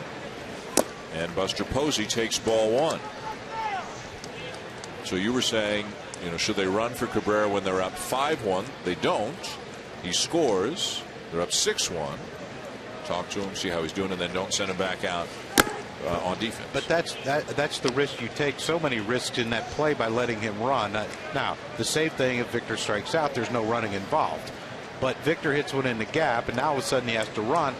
I think if the Giants execute the cutoff throw from Angel Pagan, if he didn't overthrow the first cutoff man, they might have had a play of Miguel Cabrera at home plate, and then would he have to slide into the catcher? There's just a lot of risks you're taking on that play by keeping him out there.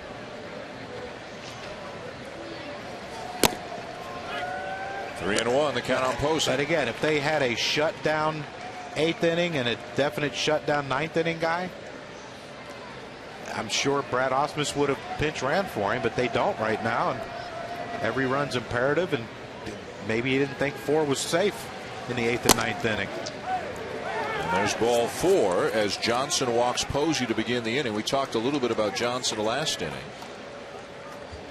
This is a guy who had 51 saves in 2012 and 50 last year with the Orioles, although his 2012 season was better than his 13. But the Orioles traded him. He started the year with Oakland, and he just never got on track with the A's. Never got close. And eventually, the A's designated him for assignment. About 2 weeks later, the Tigers signed him to a minor league deal in early August, let him work out some things briefly down in the minors, and now he is making his 10th appearance with the Tigers, and it has not gone great with Detroit. And it's one of the bigger mysteries around baseball, I think, the last couple of years. What happened to the sinker of Jim Johnson? Yeah, it's you know, still pretty good velocity, 94, 95. You know, and this is the thing. You got a 5-run lead in the 8th inning, and you bring in a guy to pitch who's a veteran guy. You shouldn't have to be worrying about Phil Cope warming up. And you know, this is one of those things where, you know, you have to throw all egos out the door, and Brad Ausmus's got to be ready quick. If he walks Hunter Pence right here, you can't let him stay out there much longer. Well, Sandoval's a weaker hitter from the right side, so if he walks him, I mean, he might go to Coke right there just to turn Sandoval around. Leadoff walk to Posey, 3-1 on Pence.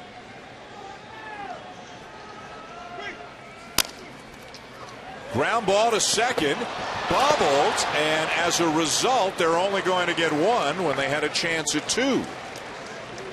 There won't be an error charged on the play, but it'll be a fielder's choice, and 4 unassisted on the putout at second.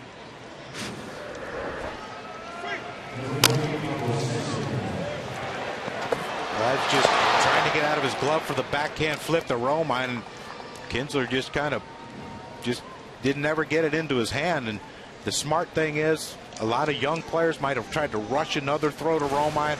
Kinsler picked it up, calmly steps on second base, knowing that there's no chance of a double play, and not having to risk such a short flip to Romine, who might not pick up the ball good and possibly drop it, take it yourself, and get out of here. So here's Sandoval. Sandoval's 0 for 3. Came into the game hitting .369 over his last 16 games. And he takes a strike. You know, you watch Jim Johnson pitch, and it's 95 with movement. It's a mystery.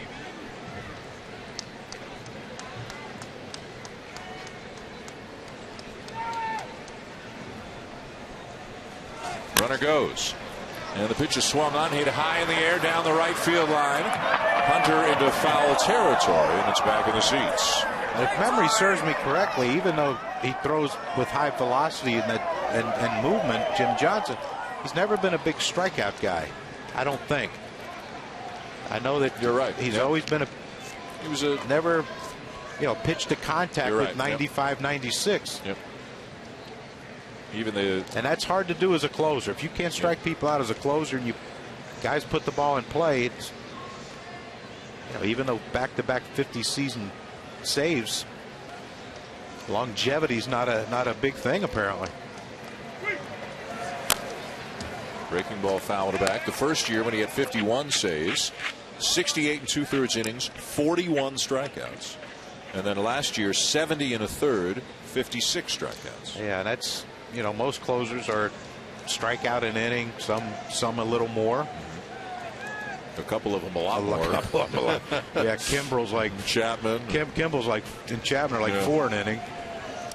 Don't they strike out like 4 an inning, pass ball, what the heck, go on, we'll strike another one out. Yep.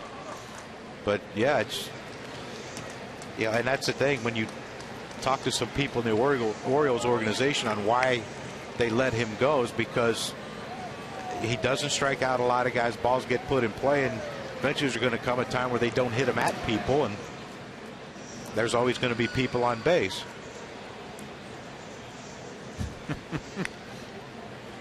Yeah. It's just the game you play. Come on, Dad, try to get this. I got him. Eventually, Dad is grabbing that. Runner goes. So how about this? Down 6-1, eighth inning, 0-2 pitch, and Bruce Bochy's got him running. He's playing aggressively. Yeah, but 0-2, and you got an aggressive swinger in Pablo Sandoval, But is this Sandoval's going to swing? He's going to hit a ground ball off the sinker instead of a double play. Yeah, but how bad you're going to look if he hits a line drive at someone? It's a double play to end the inning.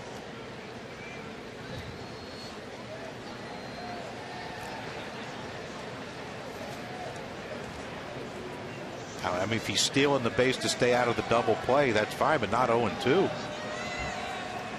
You know, and Pablo's going to swing. If it doesn't hit him, he's going to swing. Well, that one almost hit him, and he swung.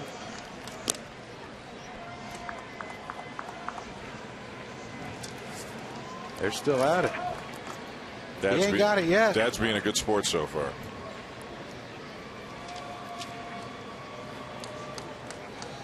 Oh, right.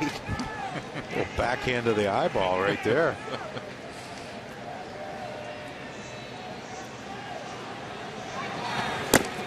Pitching out. Not going. Wow. We're overthinking this thing a little bit tonight, ain't we? 6-1. Let's pitch out. Eighth inning, losing. We're winning 6-1. Let's pitch out. Hunter Pence running, down 6-1. 0-2 count. Not going. Swung on, chopped up the first baseline, foul.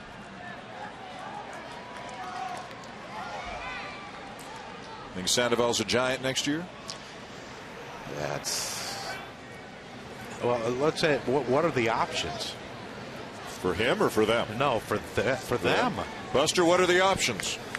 Well, the options are they're going to restart talks after this season ends. Remember, the Giants have been really good about keeping their own players, whether it's Aubrey Huff or Hunter Pence or Tim Lincecum after last year.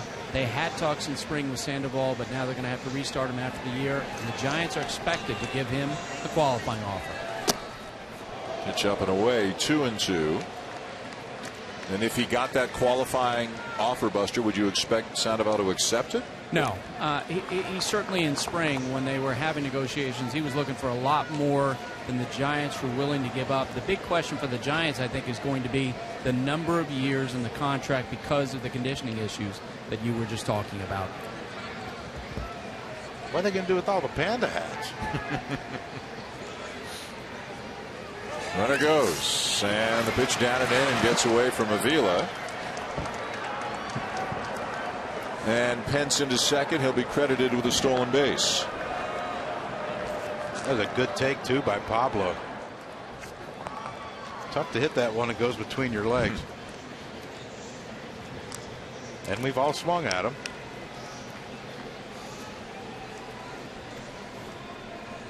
The outs at or near the end of a ball game have at times been Watch his take, though, by Pablo. Look at that.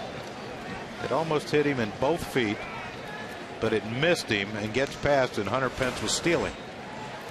What a game. Sent foul.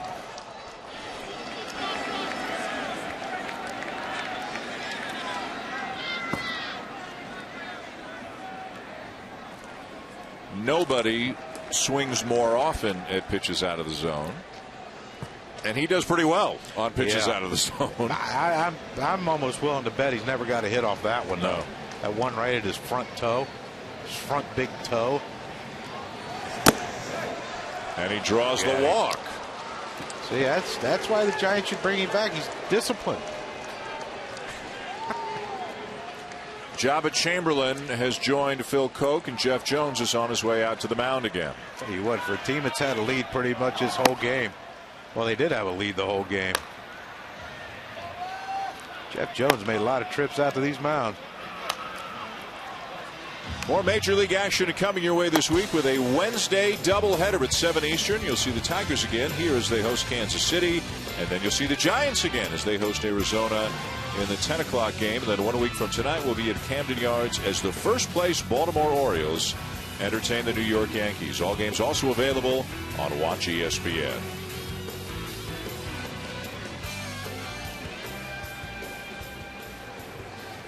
Tiger fans are used to seeing The outs in the 7th, 8th, 9th being really tough to come by at times. Here's Ishikawa with the runners at first and second, one out. And those 3 runs the Tigers scored in the bottom of the 7th are feeling pretty big right now.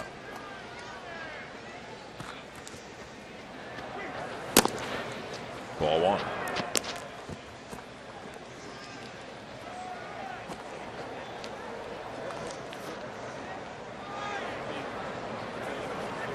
This is where Jim Johnson, you got a 5-run lead.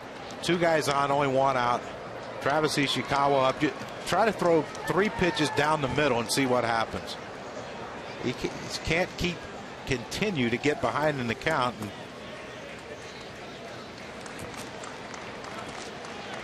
I don't care if you're throwing 95 or 100. You keep getting down in the count, someone's going to make you pay at some point.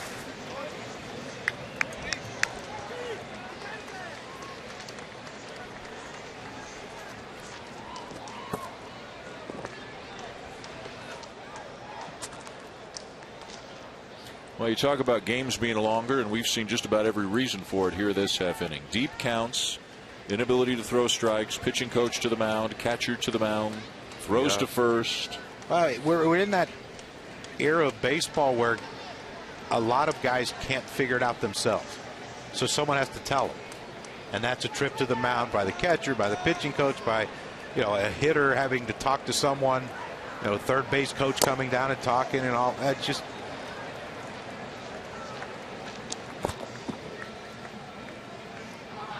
We're so dependent now on, from Little League on up, of here's the coach telling you what you have to do every pitch. Figure it out for yourselves.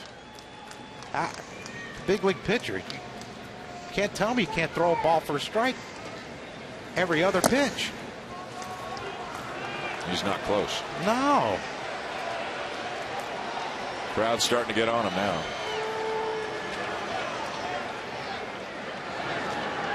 The change in the results for Jim Johnson over the last couple of years have been startling. A guy just trying to reclaim a major league career of any significance after saving over 100 games the last 2 years. It don't matter what you do in this game, no matter how good you are, no matter how long you've played, you're going to lose your confidence at some point. Now he gets the ground ball, and they'll get the out at first. So 2 down, and the runners advance to second and third.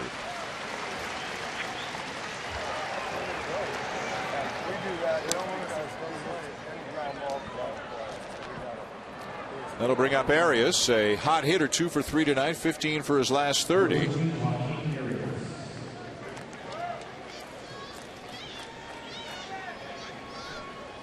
Koch and Chamberlain out of the bullpen. And the next 2 scheduled batters for the Giants, if the inning continues, are both left-handed batters. So that's why Chamberlain standing down a little bit now, and Koch still up on the mound, because he would likely be the guy called upon if this continues.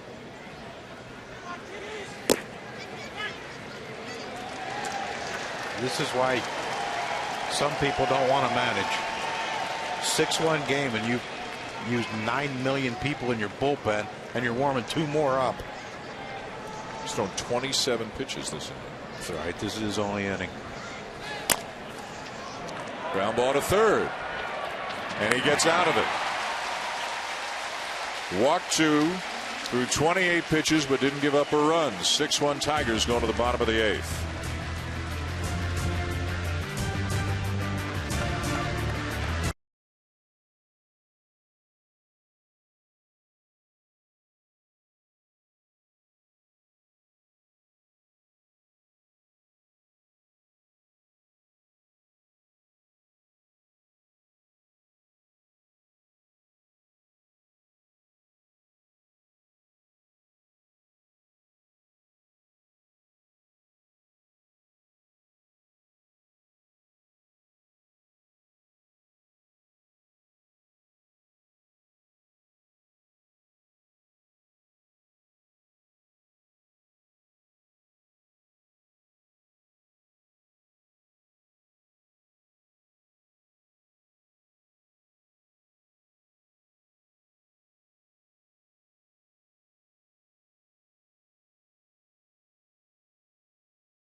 ESPN Sunday Night Baseball is presented by the new Dollar Cravings menu at Taco Bell, Live Mas, and in part by the makers of One A Day Men's, the official multivitamin of MLB, specially formulated for men.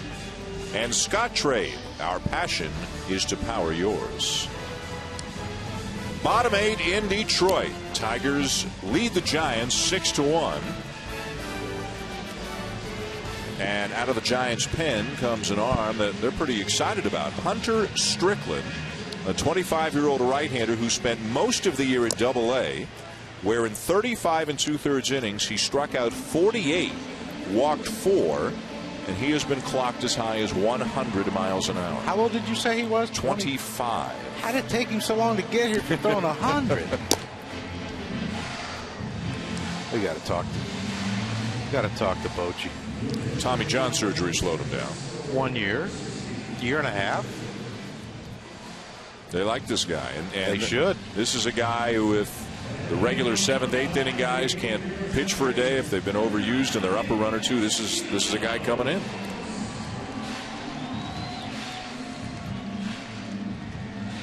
You talk about it late in the game. Late in the game, strikeouts are important, and if Strickland can offer that up to Bruce Bochy and the Giants, then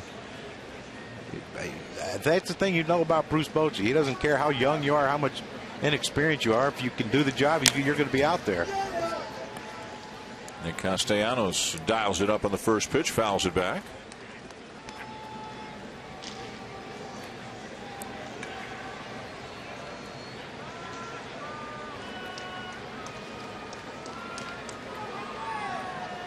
Castellanos tonight 0 for 3, a ground out, a strikeout, and a fly ball.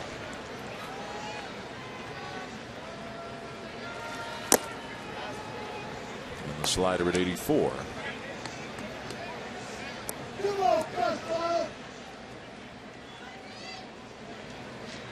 Tigers out hitting the Giants 12-5, leading 6-1 as they bat here in the bottom of the 8th inning.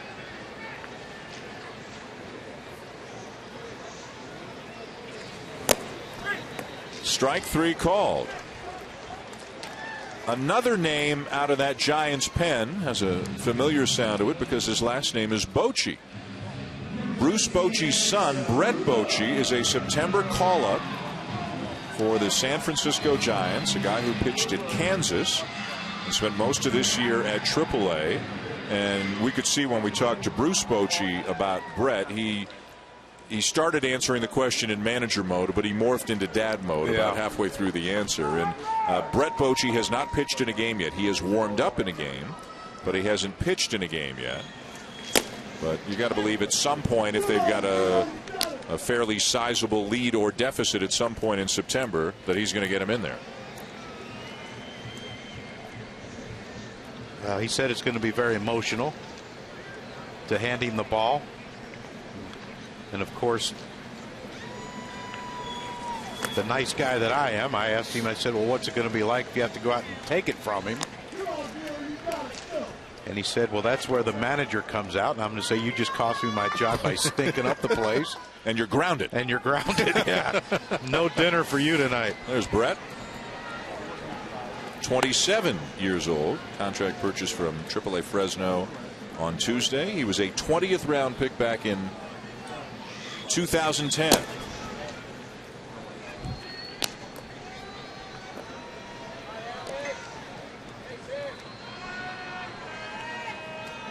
Giants fans saw this before. Felipe Alou managed Moises Alou. San Francisco has mentioned the 9th father-son combination. But Bruce referred to Brett. Wow. And Strickland overpowers Avila. Bruce referred to Brett as an overachiever.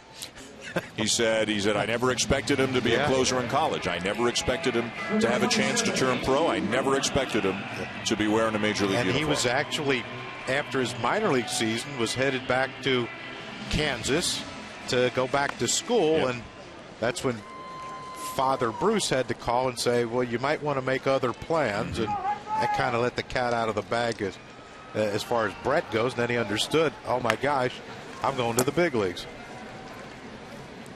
Here's Andrew Romine. He told it so eloquently, though, didn't he?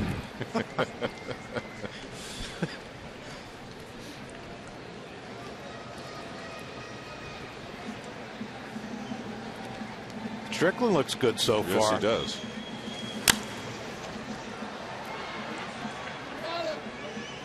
If the Giants lose this game, they'll drop 3 back of the Dodgers.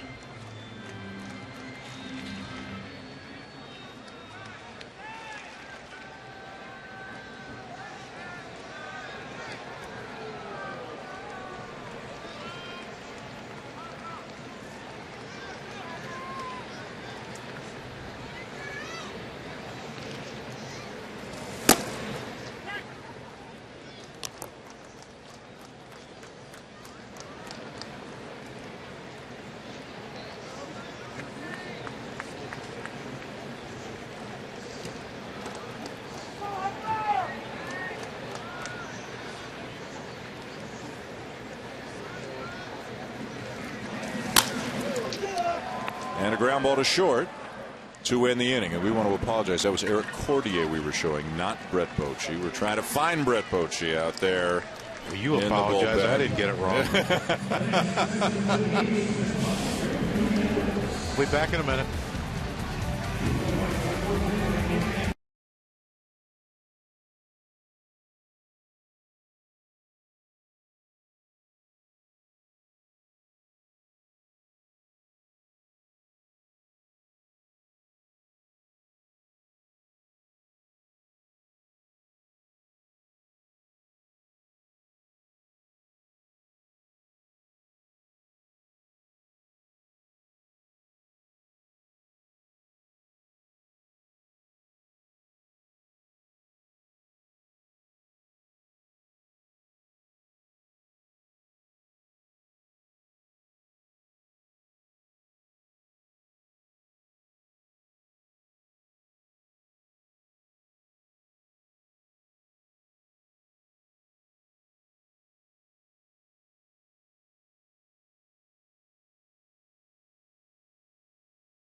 Old at Jack Murphy Stadium. He was playing catch on the sideline before the season opener, and he had a throw get away, and it drilled then Mets manager Bobby Valentine right in the leg, and it really hurt Bobby, and Brett got out of there so fast. Now, I asked Brett about it yesterday. He didn't remember it at all, but who knows? Maybe he was just denying. But your Bobby remembers it. No. I don't know if Bobby does or not. I think so. He might. Here's Phil Koch.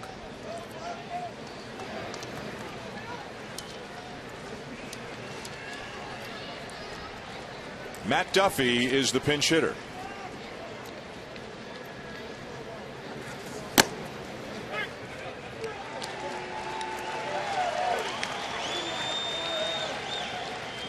Koch has been pitching better of late for the Tigers.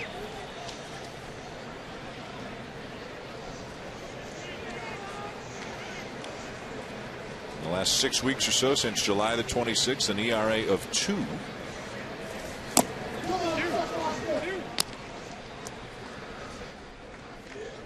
And a guy who, if the Tigers are going to make it to October, do some damage in October, this guy's going to he'll be asked to get some left-handed batters out in important situations. Yeah, and you remember a couple years ago he assumed the closer role in the postseason. Everybody else was on fumes at the time, right? Yeah, and he did well.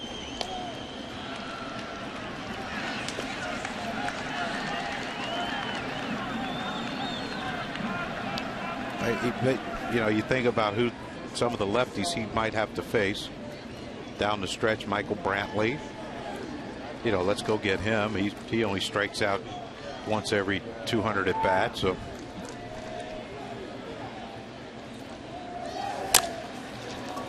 fly ball, right field corner, and a foul ball. Alex Gordon. Alex Gordon.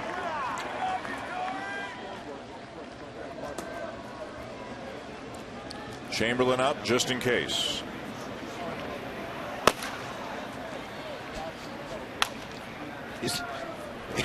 Is nothing safe? I mean, but can you blame Brad Ausmus for absolutely. the way things have gone this year? No, I mean, you got to be a little gun shy about the whole thing. But up 5, somebody up to start the inning. Yeah. I mean, he's thrown 3 pitches. 4 pitches, I'm sorry, and now.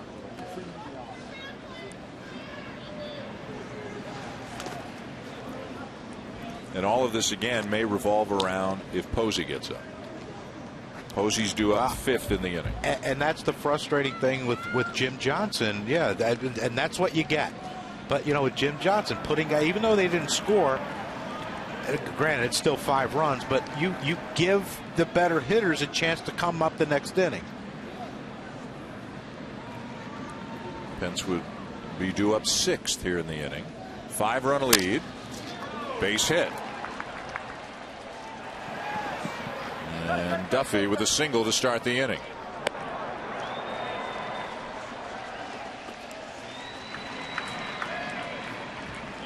And another pinch hitter coming up.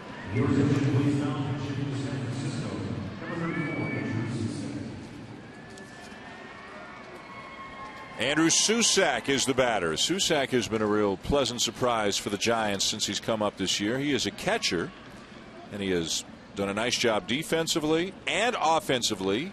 He's allowed Buster Posey to play some first base at times, and Posey's hit like crazy when he's been at first. But Susac's really made an impression on the Giants.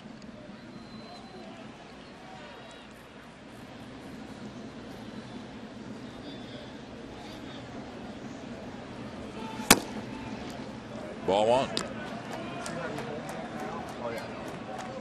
Was called up to the big leagues on July the 26th, taking the roster spot of Hector Sanchez, who had been San Francisco's backup catcher. He has suffered some concussions and is done for the season.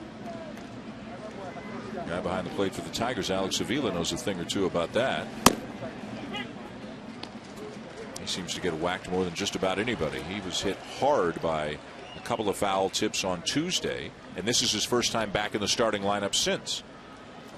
Yeah, and Brad Ausmus said next spring they're going to try to convince him to get lower because he sits up so high. You see how high he's straight back. He sits up, and that could be why he's getting hit with so many foul tips. And he's so close to the hitter that he gets, you know, on the backswing, he gets hit in the back of the head a lot. That's the second one. The first one hit him a few innings earlier. That was in the 6th inning on Tuesday. They gave him some brief tests out of the mound and then decided not to play him. And he had headaches for a couple of days, and Brad Ausmus said they wanted him to have 24 hours of without any symptoms at all before they put him back in there. You see how close he is to the hitter and he even moves up. Here comes Kelly. Can't make the play.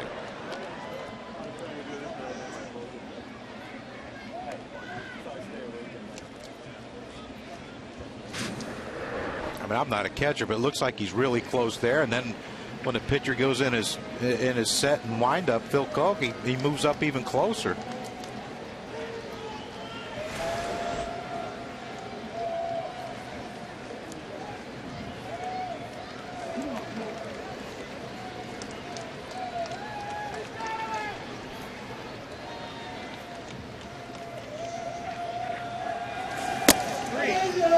2-2. Leadoff hitter Angel Pagan is on deck. Joe Panik after him, and then Posey, Pence, Sandoval.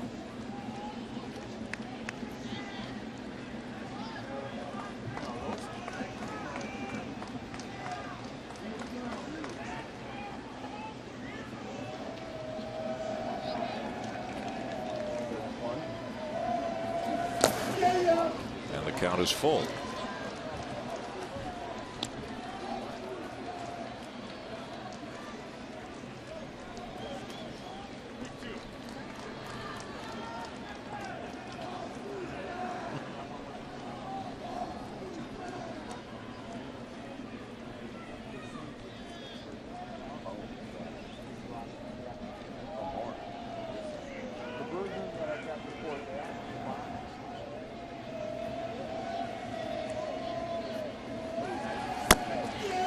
Ball 4, and the first two men have reached for the Giants here in the 9th inning, and Jeff Jones is headed to the mound yet again.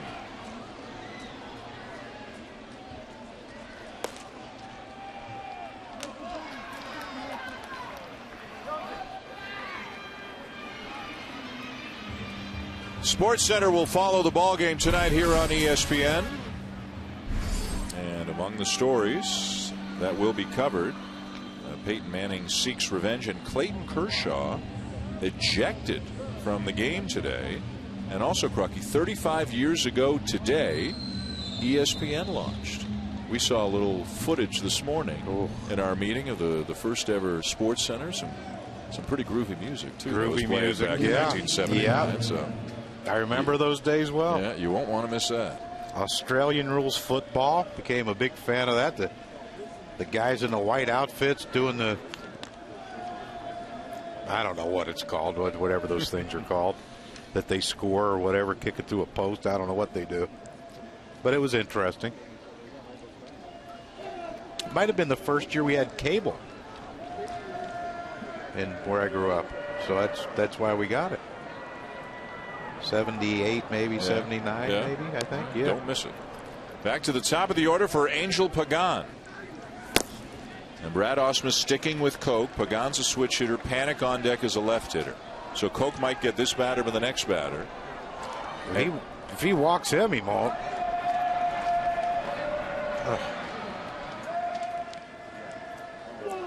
They must move home plate sometimes. This has been a major issue for the Tigers all season. Closing out games. In general, the work of the bullpen. Ground ball to third. There's one. There's two. I think they had a shot. Now, Kelly wasn't right on the bag, but he was close to it. I think one of those that they're assuming because it was Pagan running that maybe they didn't have a chance, but I mean, what the heck? It's a triple play. Take a shot. If you throw it up in the seats, who cares? Here it is. I mean, it's perfect right here. One step for Castellanos to step on third. Throw to Kinsler. Kinsler, all he cared about, catching it with one hand, getting off the base. All he thought was, get this out, we get 2 outs. I don't think there was even a thought of going for a triple play. There's Panik.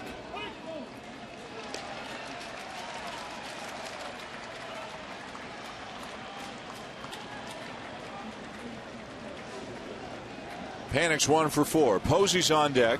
The Giants now down to their final out.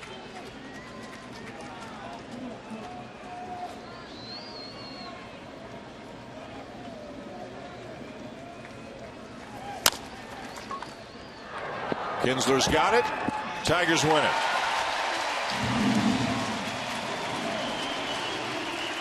Wasn't pretty at times, but they get it done. Get the outs they need to one way or the other. And the Tigers take the final game of the series 6-1. Keep pace with Kansas City. Pick up a game on Seattle. The Giants lose a little ground, lose a game in the standings to the Dodgers, with all kinds of meaningful games coming for these two teams over the next 3 weeks. Again, the final from Comerica Park, the Tigers 6 and the Giants 1. You can catch up on all the latest baseball news tomorrow night with a Baseball Tonight at 10:30 Pacific time. Don't forget about a doubleheader coming your way Wednesday night here on ESPN. It begins at 7 p.m. with the Royals here in Detroit. Then at 10 p.m. the Diamondbacks are in San Francisco. Sports Center is next here on ESPN. This has been a presentation of ESPN, the worldwide leader in sports. For John Kruk, Buster Olney, and our entire Sunday night crew, I'm Dan Schulman saying so long from Detroit.